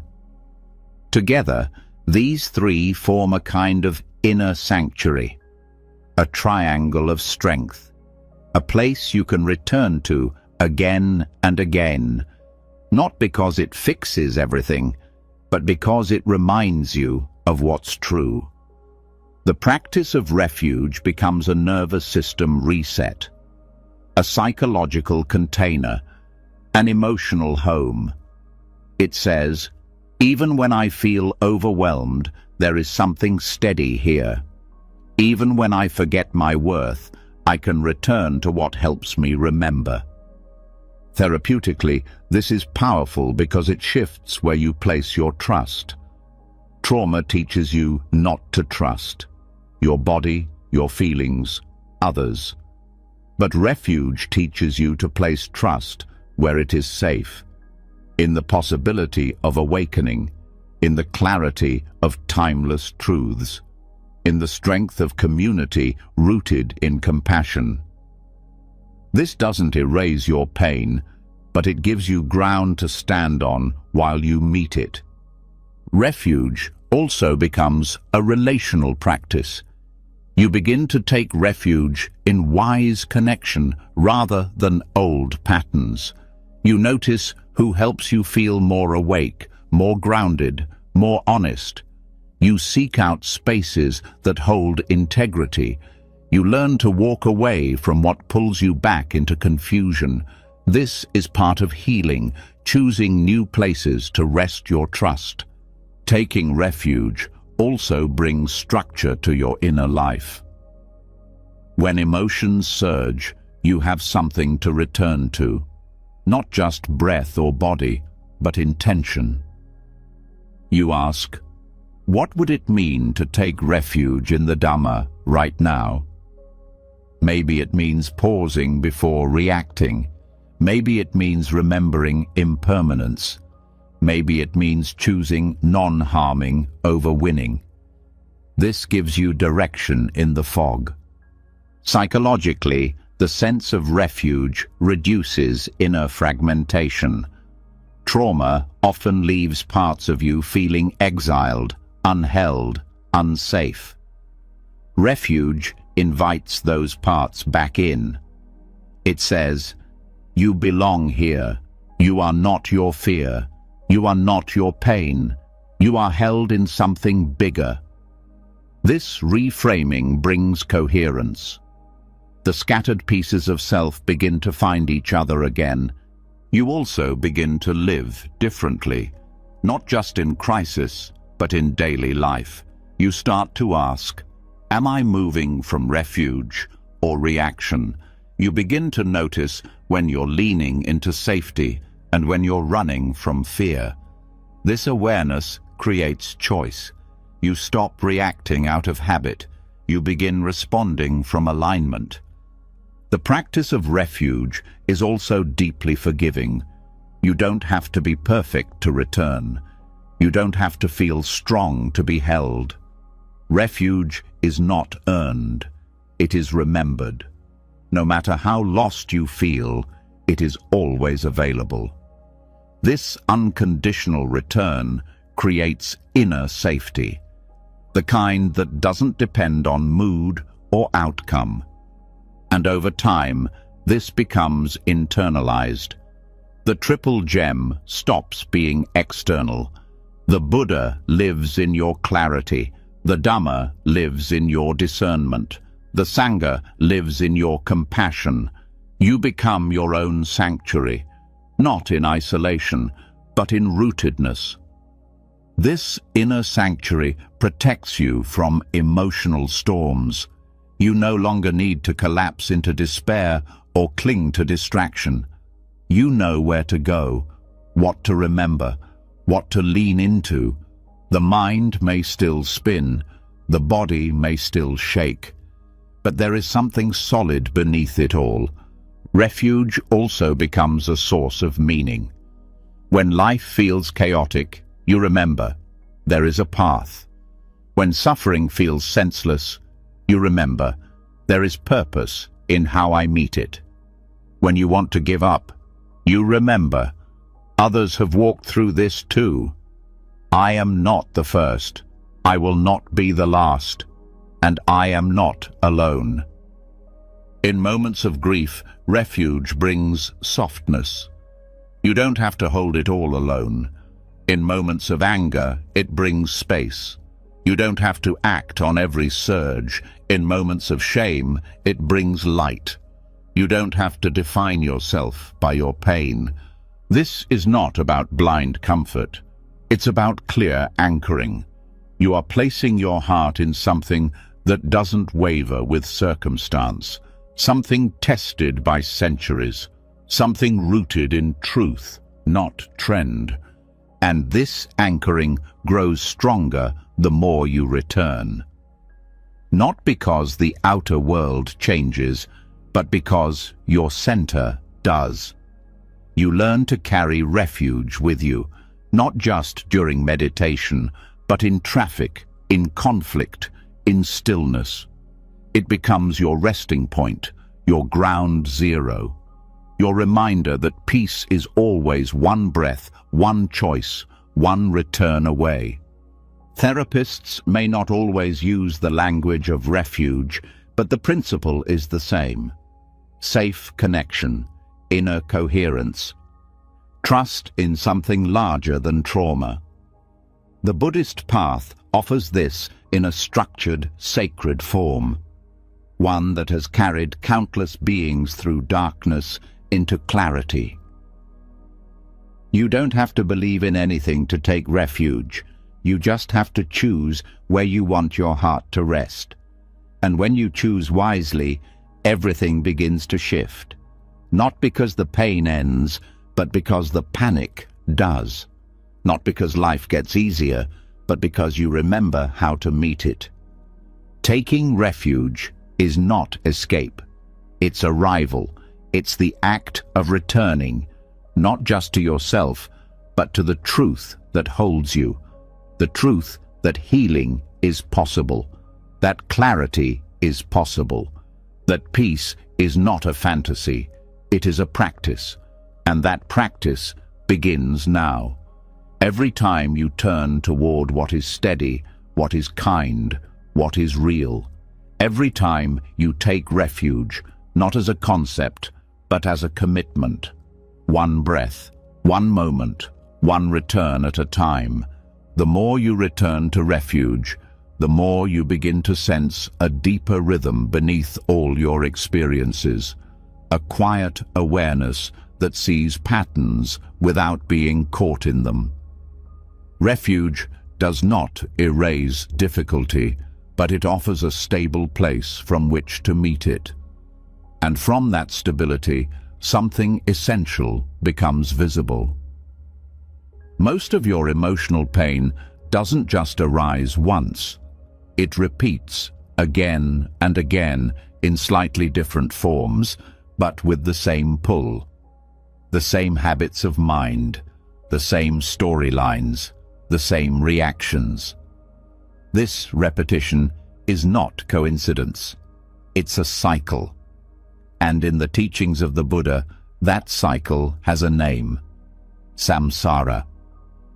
Samsara is often misunderstood as only a cosmic process, being reborn into different lives after death. But the deeper truth is that samsara happens here and now, in every moment where unconscious habits are repeated, in every emotional reaction that loops without awareness, in every false belief that resurfaces even after you've seen through it. It is the momentum of suffering that regenerates itself through craving, fear, avoidance, and clinging. This cycle is not just spiritual, It is deeply psychological. Every time you react to pain with aversion, to pleasure with grasping, to fear with control, you plant the seeds for more of the same. The mind circles back, not because it's broken, but because it's conditioned. Until the conditioning is seen clearly, you live the same emotional stories over and over, each one wearing a different face, but pulling the same strings. Understanding samsara as a mental emotional cycle offers profound insight into your daily life. You begin to recognize your own patterns of emotional rebirth, how one comment can trigger old wounds, how one failure revives an entire storyline of inadequacy, how one moment of discomfort leads to hours of numbing self-criticism or overthinking. These aren't isolated events. They are expressions of an inner loop. The loop begins with contact, a sensation, thought, or external event. The mind registers it. If it's pleasant, craving arises. If it's unpleasant, aversion surfaces. If it's neutral, boredom or restlessness may follow. Craving and aversion give rise to identification. This is good for me. This is bad for me. This defines me. From there, action follows. And often, that action strengthens the very pattern you're trying to escape. This is how samsara sustains itself, not through fate, but through habit. Freedom begins the moment you recognize this cycle while it's happening, not after it's over. When you can see, in real time, the shift from contact to reaction to suffering, you create space. And in that space, a new possibility arises. You don't have to follow the pattern. You can interrupt it. You can choose to respond instead of react. This interruption is subtle but powerful. It's the difference between noticing anger and becoming it, between feeling sadness and collapsing into it, between experiencing discomfort and rushing to escape it. The more you study the process of emotional rebirth, the more skillful you become in preventing it. This is not suppression, it's awareness. It's observing the conditions that give rise to suffering and gently refusing to fuel them. It's learning to meet craving without feeding it, to meet fear without obeying it, to meet doubt without collapsing under it. Each time you do this, you weaken the cycle. Over time, certain patterns become easier to see. You start to notice emotional echoes, how one experience triggers a cascade of others that aren't even about the present moment. You see how the body remembers tension before the mind knows what's wrong. You feel the pull of old identities trying to reassert themselves. But now, you are not asleep inside the pattern. You are awake. Waking up to samsara means understanding that you cannot think your way out of it. Insight alone is not enough. You must learn to stay, to feel without flinching, to breathe through the heat of emotion without building new stories around it. This takes training, repetition, and above all, compassion. Without compassion, awareness can turn into self-blame. You see the pattern and criticize yourself for falling into it. But this only deepens the cycle. True seeing includes kindness. You say to yourself, yes, this is a loop, but I'm not the loop. I'm the one watching, and I can choose differently now. This choice is the foundation of transformation, not dramatic change, but gradual repatterning. Moment by moment, the old tracks fade. The mind becomes more flexible. The heart becomes less reactive. You begin to carry suffering more lightly, not because it disappears, but because you stop reinforcing it. Understanding samsara also changes your relationship to time. You stop believing that healing is about escaping your past. You realize it's about seeing the present clearly enough that the past no longer controls it. Every emotional rebirth is an invitation to respond with wisdom instead of memory. This shift is especially important in relationships. Samsara often plays out between people. One person reacts from pain, the other mirrors it. Without awareness, two people can reinforce each other's suffering indefinitely.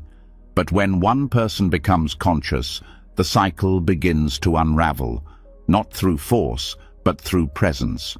You also begin to take responsibility for your inner world in a new way.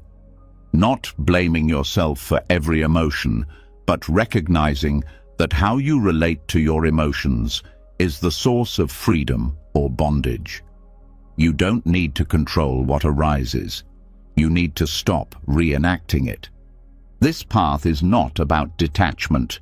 It's about intimacy with your own mind, with your own pain, with the moments that used to send you into reaction. You learn to stay close to what you once tried to escape. And in staying, the pattern loses its power. One of the most liberating aspects of this practice is the realization that you do not need to solve every emotional problem. You need to stop recycling it. Most suffering doesn't need more analysis. It needs less identification. When you stop fusing your identity with your experience, the experience begins to move. Samsara is sticky because it convinces you that each repetition is new. It tells you, this time it's different. This time you really should panic.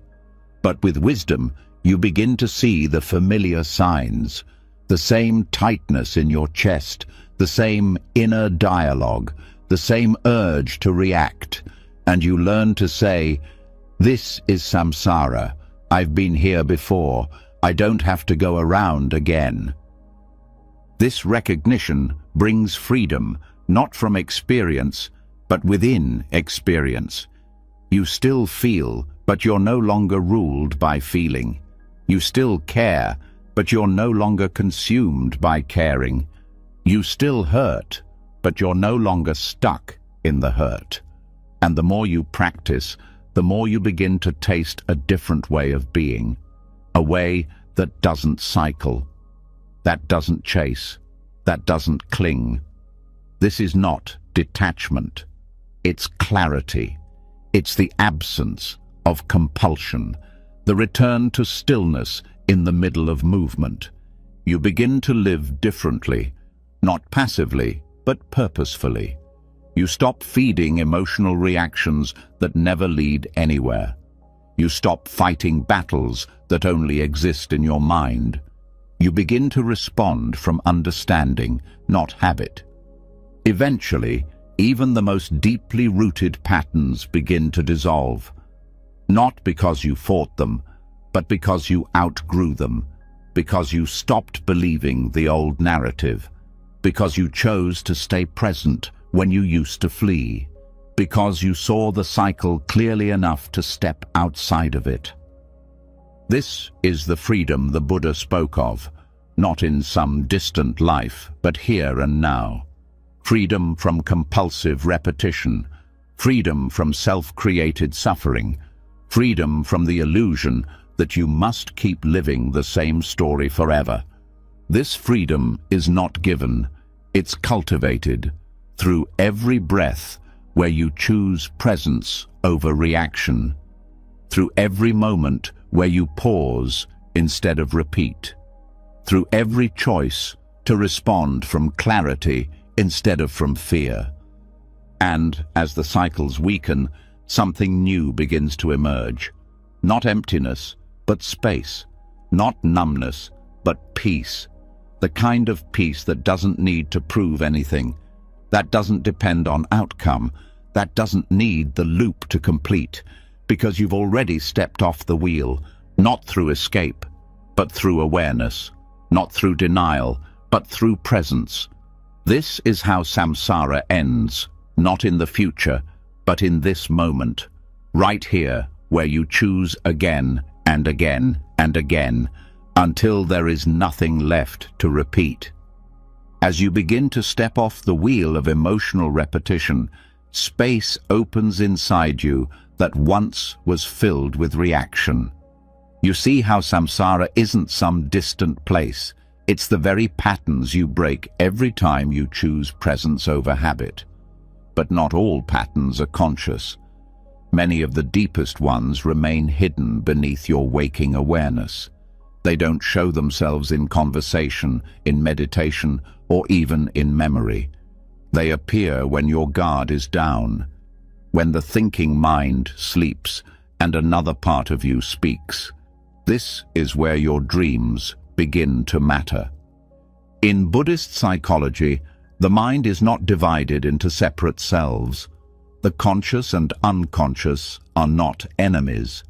They are streams of the same awareness, one more visible, the other deeper, quieter, shaped by everything you've ever felt, feared, denied, or believed.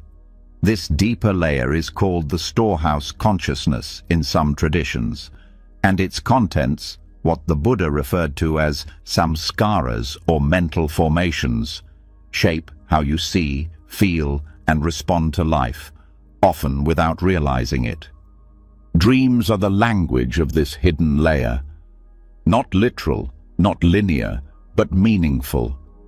They are the movement of the mind revealing its residue. When you dream, your conscious defenses fall away. What remains are symbols, sensations, and stories shaped by imprints, both old and current, that still influence your life. Most people treat dreams as random, a result of stress, a byproduct of digestion, or at best, forgotten fragments. But in Buddhist thought, dreams are invitations. They can reflect inner attachments. They can reveal the presence of unresolved craving or aversion. They can show you where identification still grips tightly, and they can give you direct access to patterns too subtle to meet during waking hours. When viewed this way, dreams become a form of practice, not in controlling them, but in understanding them. They mirror your deeper conditioning. If you dream of falling, you might not just fear failure, you may fear surrender. If you dream of being chased, it may point to something unacknowledged in your waking life, a truth you're avoiding, a truth that won't stop following you until it is seen. The goal is not interpretation through theory, but reflection through presence.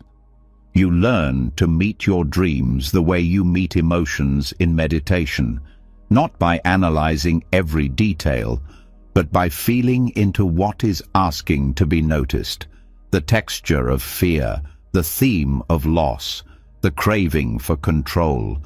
These are not just dream content, they are living patterns that continue shaping your life.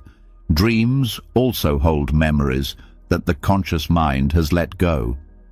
They carry echoes of events you couldn't process fully at the time, childhood moments, relational ruptures, shocks to the system. These imprints can shape your reactions without your awareness, but in dreams, they rise.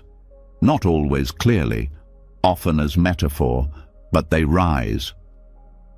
This surfacing is not regression. It is invitation. The subconscious is not dangerous, it's wounded. It speaks in dreams because there is space there. In your waking life, your thoughts speak louder. But in the dream world, those older layers come forward, not to trap you, but to ask for integration. You begin to treat your dreams the way you treat a meditation object, with attention, curiosity, kindness. You don't force meaning, you stay with the felt sense. What was the emotional charge? What reaction lingers upon waking?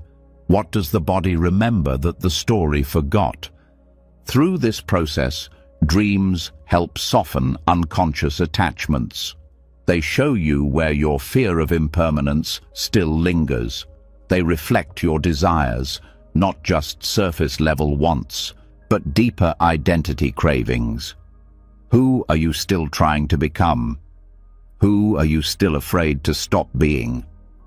This reflection allows you to bring subconscious material into conscious practice, not as something separate, but as part of your inner landscape.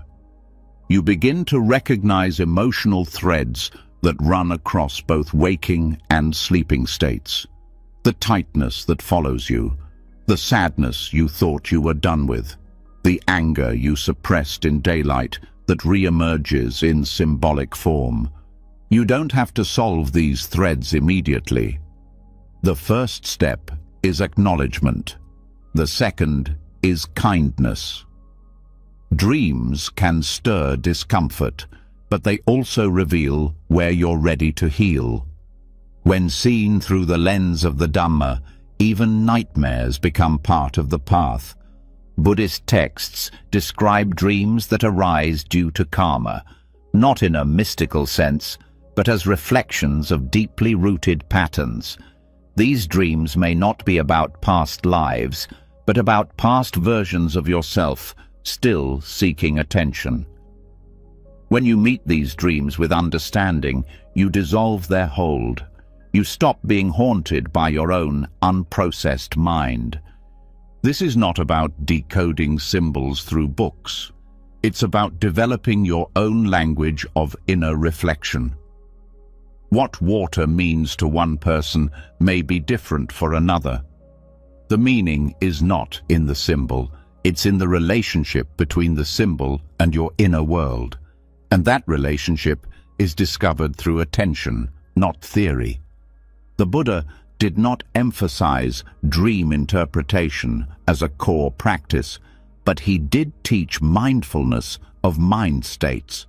He emphasized knowing your tendencies, understanding your mental habits. Dreams can support that knowing. They offer raw data from your subconscious. They give you access to parts of your suffering that don't always speak in words. And just as important, they give you access to your wisdom. You may dream of rising above fear. You may receive messages of clarity, not from outside, from the deeper parts of your own awareness, speaking through the language of image and emotion. These moments are not fantasy. They are expressions of the same mind that seeks liberation, even in sleep. By bringing mindful awareness into your relationship with dreams, you extend your path beyond the cushion. Your practice no longer ends when you close your eyes. It continues through the night, through memory, through subconscious release. And what you carry into the next day is not just a faded image. It is insight, ready to be lived. You may choose to keep a dream journal, not to dissect every detail, but to track emotional themes, to notice what repeats, to observe the inner cycles that continue playing out when you are not controlling your experience. These records help you see how healing is unfolding over time. They also remind you that transformation is not only conscious. Some layers of change happen in the quiet, in the unseen, in the places where your attention can only follow once you learn to listen differently. You don't need to become obsessed with dreams. You only need to respect their function. When treated with care, they become another doorway into your own becoming. Not a distraction, but a mirror. Not a detour, but a reflection of the very mind you seek to understand. Eventually, the line between waking and dreaming softens. You begin to recognize that all of it, day and night, thought and symbol, memory and projection, is made of the same energy, awareness shaped by intention. This insight supports the Buddhist understanding that liberation is about waking up, not just from sleep, but from delusion. And every dream, every image, every stirring in the night becomes a reminder. There is more to see. There is more to heal. There is more to release. Not because you are broken, but because the mind is deep. And that depth holds not just your pain, but your potential. And dreams, when met with wisdom, help you find the path down into that depth and gently back out again, transformed, clear, whole. As you begin to listen to the mind, even while it dreams, something subtle shifts. You stop dividing your life into conscious and unconscious, waking and sleeping, practice and rest. You begin to see that the path continues no matter the state. Awareness doesn't end when you close your eyes. Healing continues beneath the surface, and with this realization, another truth emerges. Insight alone is not enough. You can witness, reflect, and even understand your inner patterns. But unless your daily actions reflect that understanding, something remains incomplete. That's where discipline enters. Not as control, but as care. Not as rule-following, but as medicine for the heart. In the Buddhist path, the 5 precepts are often misunderstood as external rules or moral commandments. But at their core, they are tools for mental clarity and emotional balance. They are practices of restraint that free the mind from agitation. They are the behavioral expression of inner wisdom, and when understood deeply, they become not burdens, but therapies, not restrictions, but liberation. These precepts, refraining from killing, stealing, sexual misconduct, false speech, and intoxicants, are not about morality for its own sake. They are about alignment. When your actions are in harmony with your values, your mind rests. When your choices reflect your intention to do no harm, something inside you softens. There is less guilt, less hiding, less inner conflict. Refraining from killing is not just about literal harm. It's about respecting life at all levels, the life of others, the life of your own body, the life of emotions you habitually try to suppress. When you commit to non-harming, you start to see aggression in more subtle ways. How you speak, how you judge, how you abandon yourself. This precept helps loosen the tendency to push against life, to meet difficulty with force. In therapeutic terms, this is emotional regulation. When you meet discomfort without aggression, you teach the nervous system that it is safe to stay.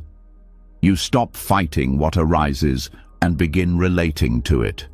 And from this relating, peace becomes possible. The second precept, refraining from stealing, is about more than property. It's about not taking what isn't freely given, not through manipulation, not through pressure, not through entitlement. This discipline helps heal the part of the mind that believes it is lacking, that it must take in order to feel full. It transforms scarcity into sufficiency. Stealing also applies to attention, to energy, to the way we demand from others without awareness. This precept invites mindfulness of how we receive. Do we grasp? Do we take more than is needed? Do we give in order to get? When you refrain from taking what hasn't been offered, you rest in integrity. You let the world give to you in its own time rather than grasping prematurely. The third precept, refraining from sexual misconduct, is often misunderstood as control of desire, but its deeper meaning is about respect. It's about not using intimacy as a way to fill emptiness or gain power. It's about not causing harm through carelessness or craving. This discipline supports healing where boundaries have been crossed by others or by ourselves. Ethically, this precept grounds us in consent, honesty, and kindness. Psychologically, it helps untangle attachment from compulsion. It gives space for the body to be a place of presence, not a battleground of longing or regret. It restores agency and dignity in how we relate to desire. The fourth precept, refraining from false speech, is not only about lying. It's about aligning the voice with the heart. It's about choosing truth over performance, silence over distortion, sincerity over approval-seeking. This discipline supports emotional healing because many internal wounds are reinforced by dishonesty toward others and toward ourselves. When you practice truthful speech, you start noticing when your words create tension, when you speak to avoid discomfort, when you withhold out of fear. This precept is not about perfection, it's about intention. It asks you to speak with care and to listen more deeply. It purifies the relational space. And the fifth precept, refraining from intoxicants, is about protecting clarity. It's about choosing presence over escape. It's not a punishment for indulgence. It's a tool for safety, especially in healing, because substances and distractions often become ways to numb what's too painful to face. But numbing delays healing. It keeps the wound hidden. This precept invites you to ask, what do I reach for when I don't want to feel? What stories do I use to justify avoidance? It teaches you to meet discomfort directly, not because it's easy, but because it's real. And only what is real can be healed. Taken together, the 5 precepts become a kind of internal hygiene. They cleanse the mind, not through punishment, but through practice, through repetition, through the quiet discipline of choosing what is true and kind, even when no one else sees.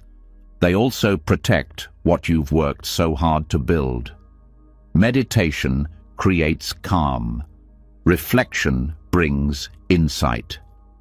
But without ethical discipline, the mind returns to chaos quickly. Ethics are what hold the ground firm, what keep the space open, what allow healing to go deeper. Psychologically, these precepts help repair inner fragmentation. So much of suffering comes from being divided against ourselves, saying one thing and meaning another, wanting closeness but acting in ways that push people away. These behaviors come from fear, but they create more fear. When you live by the precepts, you close that gap. You become whole. You become safe within yourself. This wholeness becomes visible over time. You sleep more easily. You carry less tension. You speak with more ease. You no longer fear being found out, because there's nothing to hide. This is not about being morally superior. It's about being at peace with your own conscience. Ethical living also shifts your nervous system. When you stop living in contradiction, your stress level drops. When your outer life reflects your inner values, you stop leaking energy. You stop being pulled in opposite directions. You become more grounded, more trustworthy to others and to yourself. And this trust is healing. Because trauma often shatters trust, especially self-trust. Living by the precepts helps rebuild it. You begin to believe in your own capacity to choose well, to care, to stop harm, to start over. The precepts are also forgiving. They are not vows you must fulfill perfectly. They are intentions you return to, over and over. Each time you break one, you learn. Each time you recommit, you strengthen. This process builds resilience, not the kind that avoids mistakes, but the kind that transforms them. Eventually, the precepts stop feeling like something outside you. They become your own, your compass, your inner guide. You stop asking, "What should I do?" and start asking, "What brings peace?" You stop chasing pleasure and start choosing alignment, and this choice brings quiet joy. The kind that doesn't need applause, the kind that lives in stillness, the kind that comes from knowing you are no longer creating unnecessary suffering. Living ethically doesn't mean you won't feel pain, but it means you won't add to it through your own actions. It means you can sit with sadness without shame, with anger without vengeance, with desire without dishonesty. This creates space for deeper insight. When your mind is not clouded by regret or deception, it becomes clear, focused, sharp. Your meditation deepens. Your relationships soften. Your choices carry more weight because they come from a place of true care. Ethics also simplify your life. You stop needing to manage contradictions, to remember lies, to manipulate outcomes. You stop fearing consequences because you are no longer acting against your own heart. This simplicity brings peace, not because life gets easier, but because you are not fighting yourself anymore. You are not tangled in inner conflict. You are not pretending. You are showing up honestly. And honesty is a form of rest. In this way, the precepts are not about being good. They are about being free. Free from inner confusion, free from the exhaustion of inauthenticity, free from the constant cycle of action and regret. And from that freedom, compassion grows. For yourself, for others, for the complexity of being human. You stop expecting perfection. You start honoring sincerity. And sincerity becomes your refuge. The 5 precepts are not a moral checklist. They are tools for transformation, practices that align your behavior with your deepest values, disciplines that support a peaceful mind, and a peaceful mind becomes the foundation for everything else: insight, connection, healing, liberation. This is not about dogma. It's about medicine. Medicine for the habits that keep you suffering. Medicine for the mind that wants to rest. Medicine for the heart that already knows how to love but needs conditions to remember. And the precepts create those conditions, day by day, choice by choice, breath by breath, until your life itself becomes the practice, the mirror, the path. As ethical living takes root, the mind begins to settle in a different way. The storm of internal conflict softens. You no longer have to keep looking over your shoulder. You feel lighter, clearer, more able to sit with yourself. But even with integrity in your actions, something else often lingers under the surface: old pain. Emotional wounds that haven't healed, not because you ignored them, but because they are tangled with something harder to release: resentment. No matter how sincere your practice, it's almost impossible to find real peace while carrying the weight of unresolved hurt. This is where forgiveness becomes not just relevant, but necessary, and not the kind of forgiveness that comes from obligation or forced closure. This is something deeper, the kind that asks you to put down the story of blame, the kind that doesn't depend on the other person's behavior, the kind that frees you, not because they said sorry, but because you stopped needing them to. In the Buddhist teachings, one of the most powerful illustrations of this kind of forgiveness is known as the simile of the saw. The Buddha said, "Even if bandits were to sever you limb by limb with a two-handled saw, he who gives rise to anger in his heart is not following my teaching." At first glance, this can feel impossible, even offensive.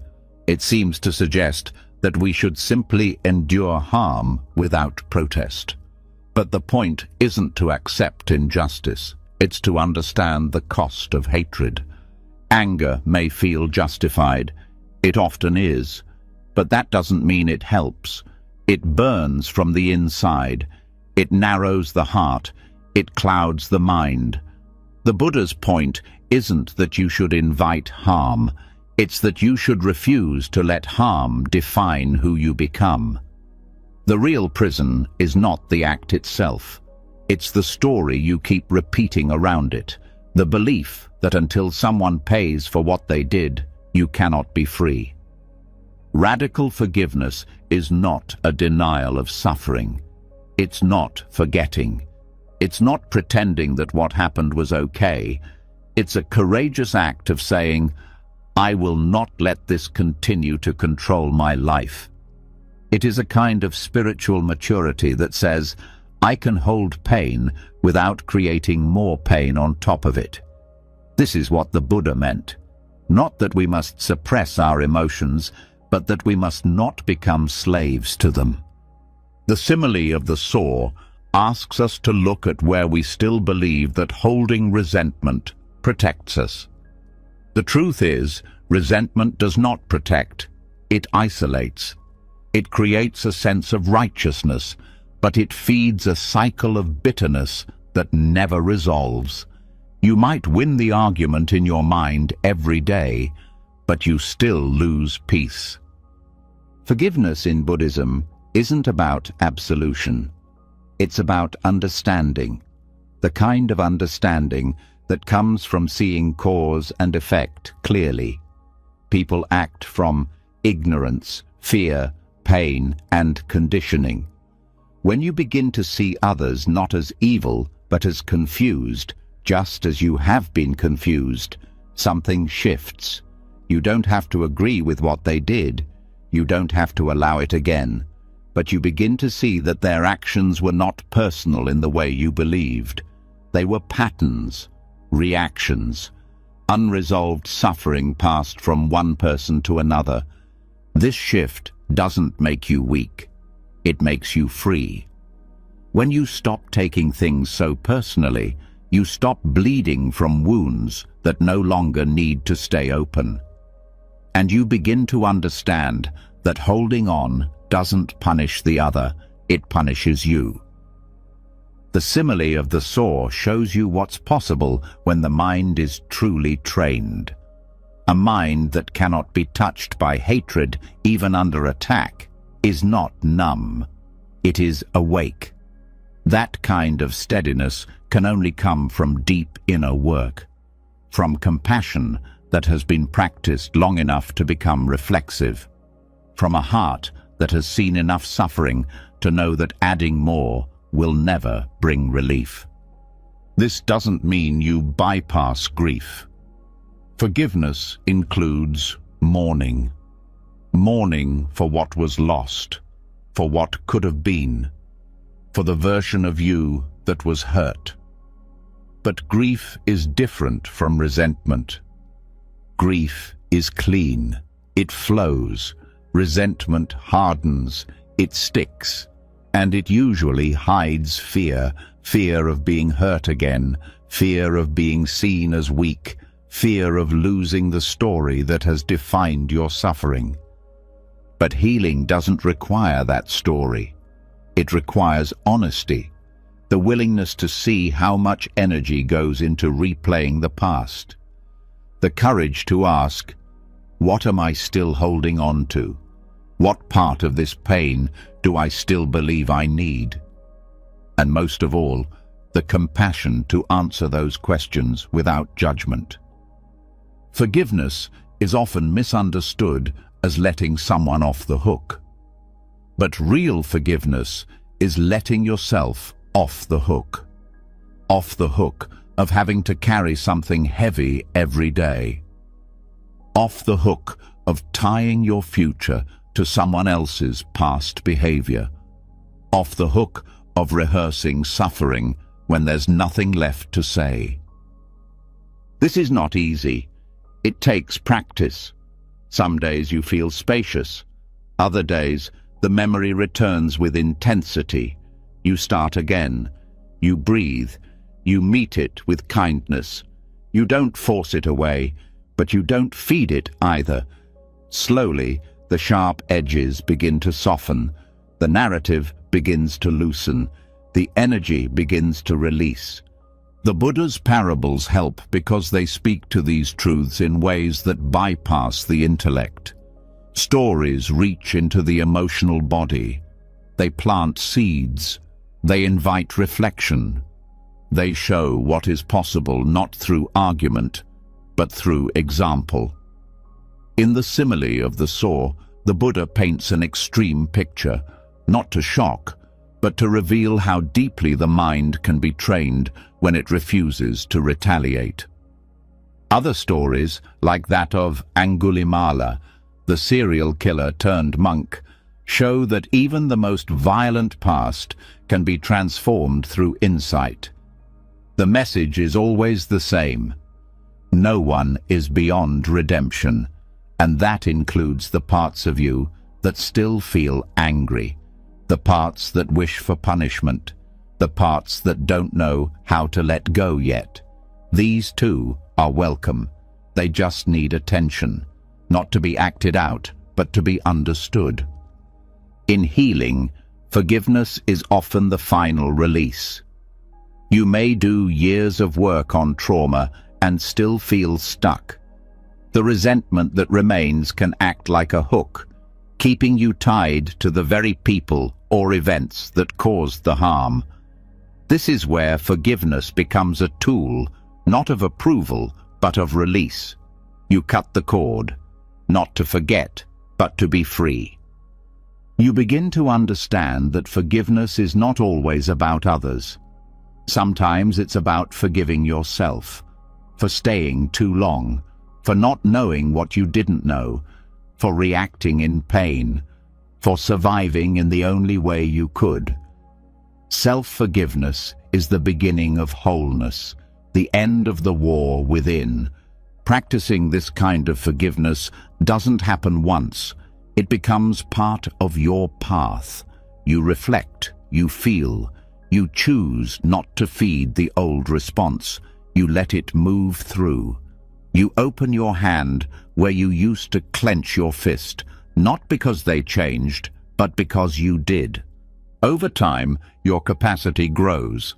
You find it easier to give the benefit of the doubt, to respond with patience, to say what needs to be said, but without heat.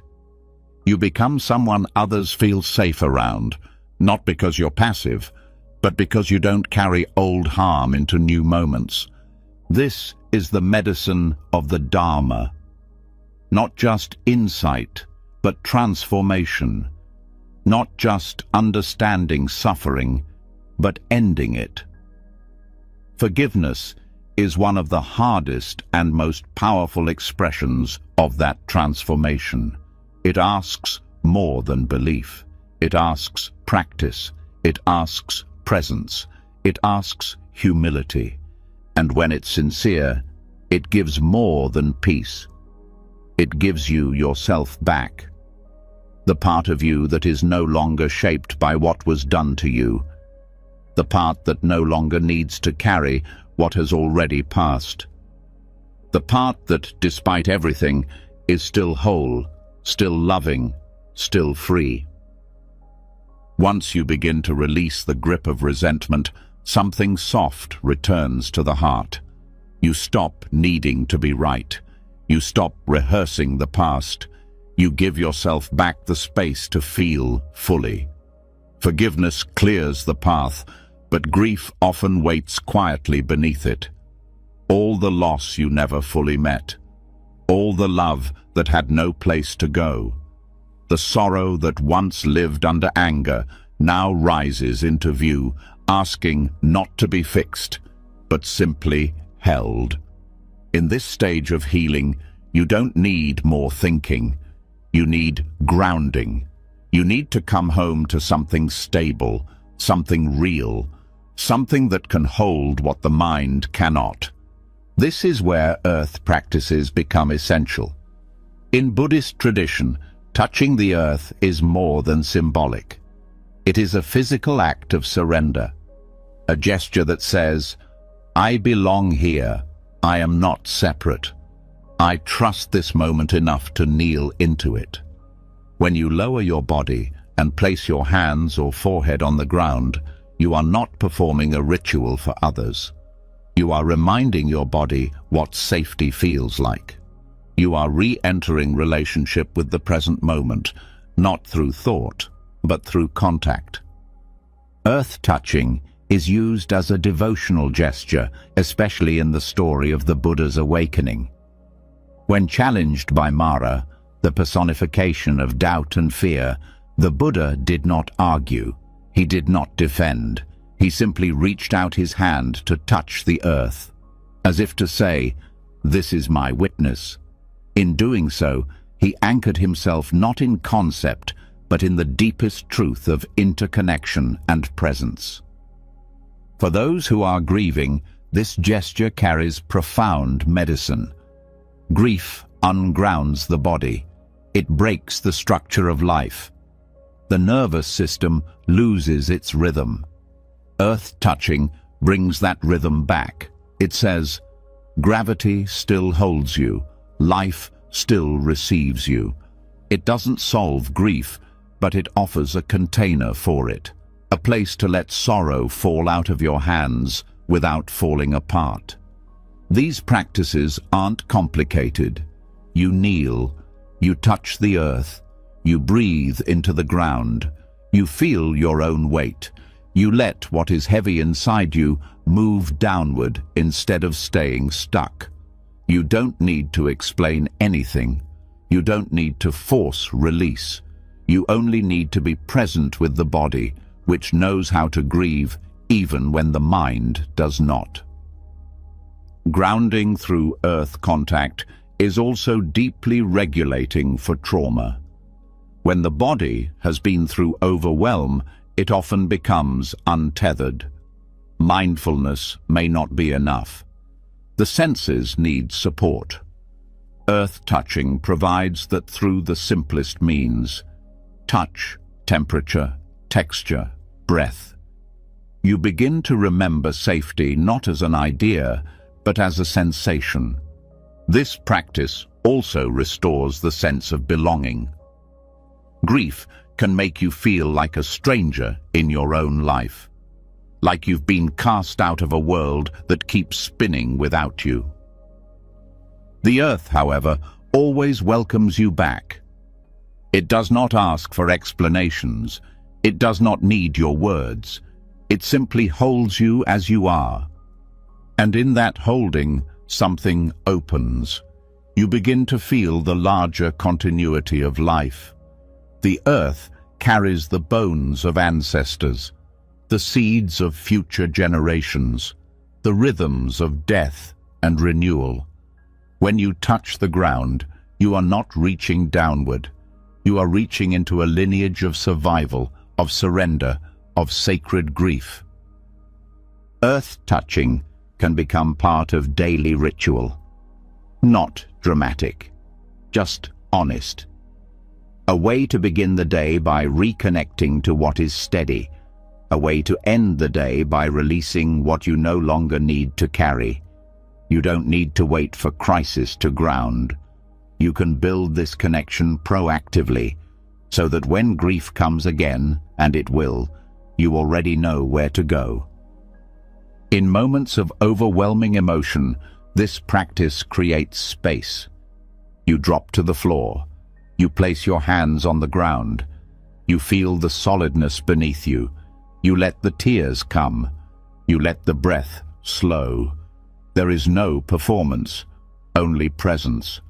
For many, touching the earth also becomes a way to connect with those who have passed, not in a mystical sense, but in a heartfelt one. You remember that the bodies of those you love return to this same ground, that every goodbye is also a return, and in that return something heals. Not completely, not suddenly, but enough. The earth is not just a surface, it is a refuge, and when you approach it with intention, it becomes an ally in your healing. You begin to trust its silence. You begin to feel less alone. You begin to understand that grief doesn't need to be solved. It needs to be held, and the earth holds without condition. This practice can also be integrated with walking. Slow, mindful steps on soil, grass, sand, stone. Feeling each step as an arrival, each contact as a reminder, I'm still here. This form of walking meditation brings your attention out of the mind and into the world that supports you. It's not escape. It's a return to reality through the senses. You can also speak your grief into the earth, quietly, without needing answers. You can name what hurts, what you've lost, what you still miss. The ground can receive this. It has received generations of suffering. It knows how to carry what you cannot. For those who find it hard to speak their pain to others, this form of expression can be liberating. It's not about feedback, it's about release. You do not need permission to grieve. You do not need an audience. You only need somewhere for the weight to go.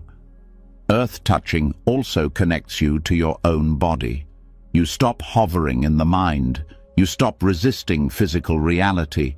You come back to the knees, the palms, the breath, and you begin to feel the grief not just as sadness, but as sensation, tightness, heat, shaking.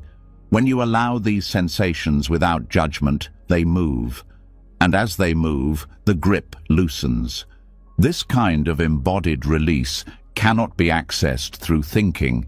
It must be practiced, repeated, honored. Like any form of grounding, its power grows through relationship.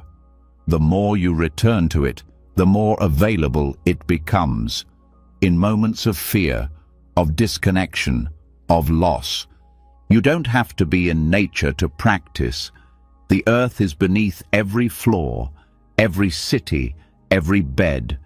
What matters is your attention, your sincerity, your willingness to let the body speak. In Buddhist monasteries, earth touching is sometimes done before statues of the Buddha, not as worship, but as remembrance, as an acknowledgement that the path is lived through the body, through humility, through surrender.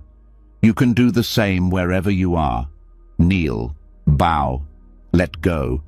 This gesture doesn't mean defeat. It means returning to what supports life. It means no longer fighting your own depth. It means finding rest in something older than fear. Over time, this relationship becomes sacred, not because the earth changes, but because you do. You no longer see grounding as optional. You no longer run from sorrow. You begin to grieve openly, to feel fully, to release without apology. Touching the earth is not a cure, it's a container for sorrow, for confusion, for the deep tenderness of being alive, and that container makes everything else possible. Insight, compassion, Clarity. Without grounding, even wisdom floats. With grounding, wisdom takes root. So when the grief comes, again or for the first time, you know what to do. You don't resist it. You meet it, with hands on the earth, with breath in your belly, with no need to explain, just the quiet knowing, this too belongs. And you are not alone. When grief is allowed to move through the body and into the earth, a deep clarity can begin to emerge. The mind softens, the heart steadies. And in this steadiness, you might begin to notice something subtle. The stories you've told yourself about your pain, the labels you've placed on your experience, the fixed ideas of who you are, how you should feel, what healing is supposed to look like. These aren't just thoughts. They are mental constructions, fabricated concepts that feel so familiar they often go unquestioned. But beneath every concept lies something far more real, something you can't define but can feel. And it's in this space, beneath language, beneath idea, that true healing begins. In Buddhist teachings, these mental constructions are called paññatti. They are conceptual overlays, names, categories, judgments, and beliefs that shape how you perceive reality. They help organize experience, but they can also limit it. They are necessary for functioning in the world, but they are not the world itself. The problem arises when you mistake the concept for the thing it points to, when you confuse the map with the territory. Every time you say, "I am angry," or "this is good," or "they are wrong," you are engaging with paññatti. You are applying a label to an experience. That label might be useful for communication, but it also adds a layer between you and what is directly happening. It creates a mental frame that filters the raw truth of your experience. Over time, these frames accumulate. They shape how you see everything: yourself, others, your past, your body, even your healing. You begin to live inside ideas about reality instead of living in reality itself. You respond not to the moment, but to your interpretation of the moment. And because these concepts are usually inherited from culture, family, trauma, belief, they often carry limitations you didn't choose. This is the paññatti trap. You suffer not just from what is happening, but from the concepts you attach to what is happening. You say failure instead of seeing a temporary event. You say unlovable instead of feeling loneliness. You say broken instead of noticing pain. These words shape your sense of self. They turn changing conditions into fixed identity. Healing through paññatti requires more than positive thinking. It requires seeing, deep, sustained seeing, noticing the concept as it arises, naming it as a label, not a truth, creating space between language and life, between thought and awareness. This space is where freedom begins. When you say, "This is anxiety," and then pause long enough to ask, "What is this?" without the word, you step out of the trap. You begin to meet sensation instead of story. You feel the tightness in the chest, the heat in the face, the restlessness in the limbs. These are not problems. They are experience. They are what's real when the labels fall away. Letting go of concepts doesn't mean becoming passive. It means becoming intimate with reality. It means being willing to not know, to meet each moment as it is without rushing to define it. It means giving yourself permission to rest in what's raw, what's fresh, what's alive, before the mind has shaped it. This practice is not abstract, it's embodied. You feel it when you drop into your senses without naming them. You see it when you look at someone without projecting a role or history onto them. You hear it when you listen to a sound without deciding if it's pleasant or not. In these moments, you meet the world without filters, and what you find there is often surprising. Direct experience is never as solid as the concept. The idea of pain is heavy, fixed, dramatic. The actual sensation of pain is often changing, moving, fluctuating. The label makes it feel stuck. Awareness reveals its impermanence.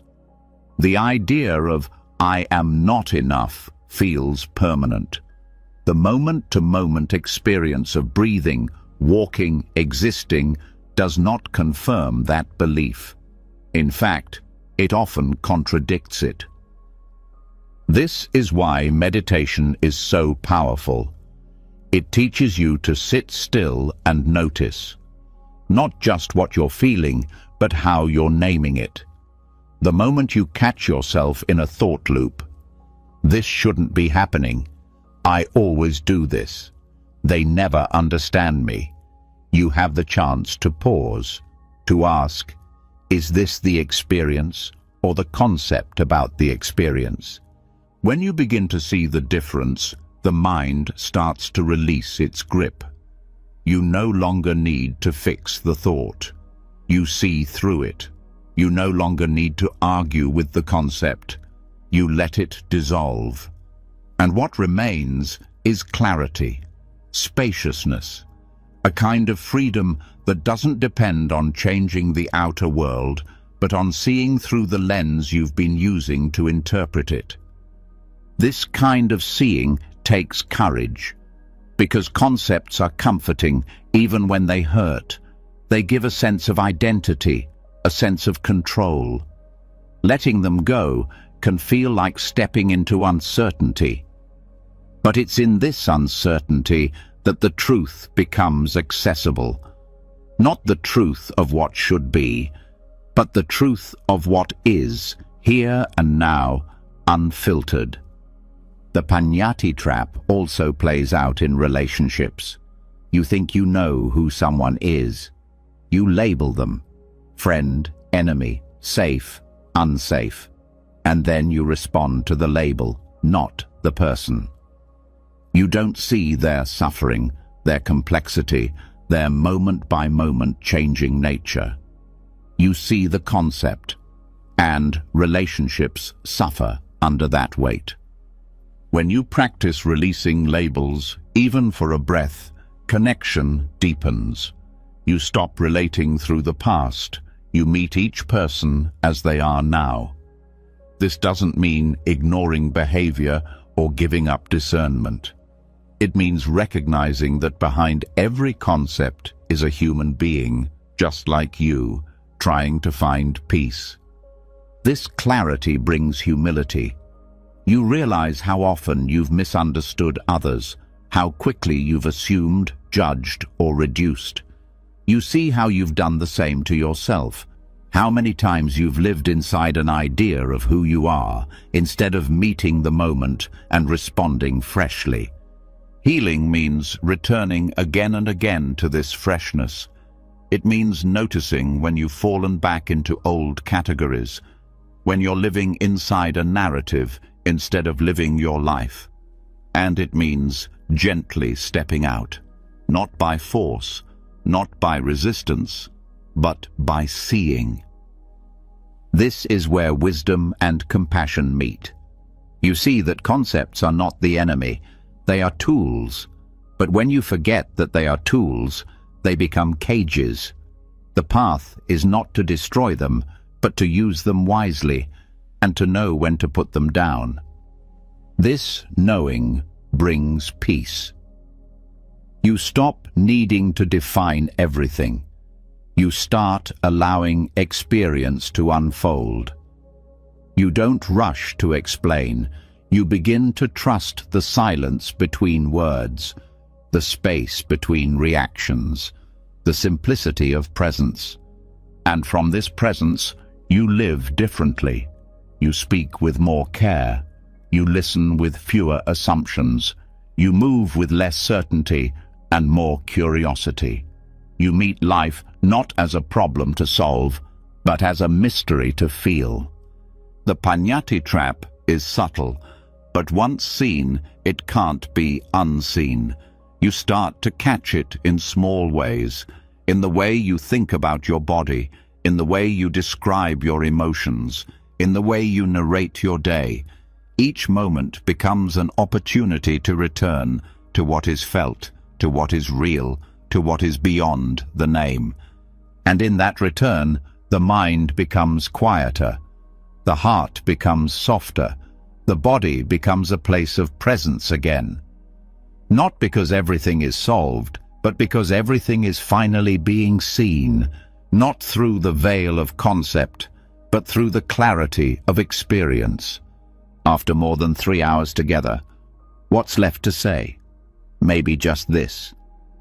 You've now walked through teachings older than memory, carved by those who sat with their pain instead of running from it, who faced death with open eyes, who gave up control and found peace. You've touched silence not as emptiness, but as sanctuary. You've seen that aging doesn't steal vitality, clinging does. That grief is not weakness, it's devotion. That healing isn't found in escape, but in return, again and again, to the breath, the body, the ground, and the truth that's always been waiting beneath your ideas. You've explored how trauma unwinds when met with wisdom, how forgiveness isn't approval, but release, and how letting go doesn't mean losing. It means finally breathing.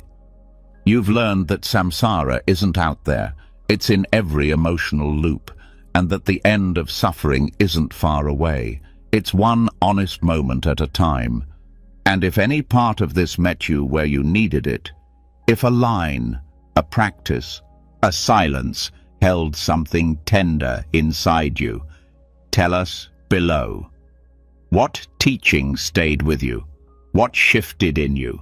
Your story might be the doorway someone else was waiting for.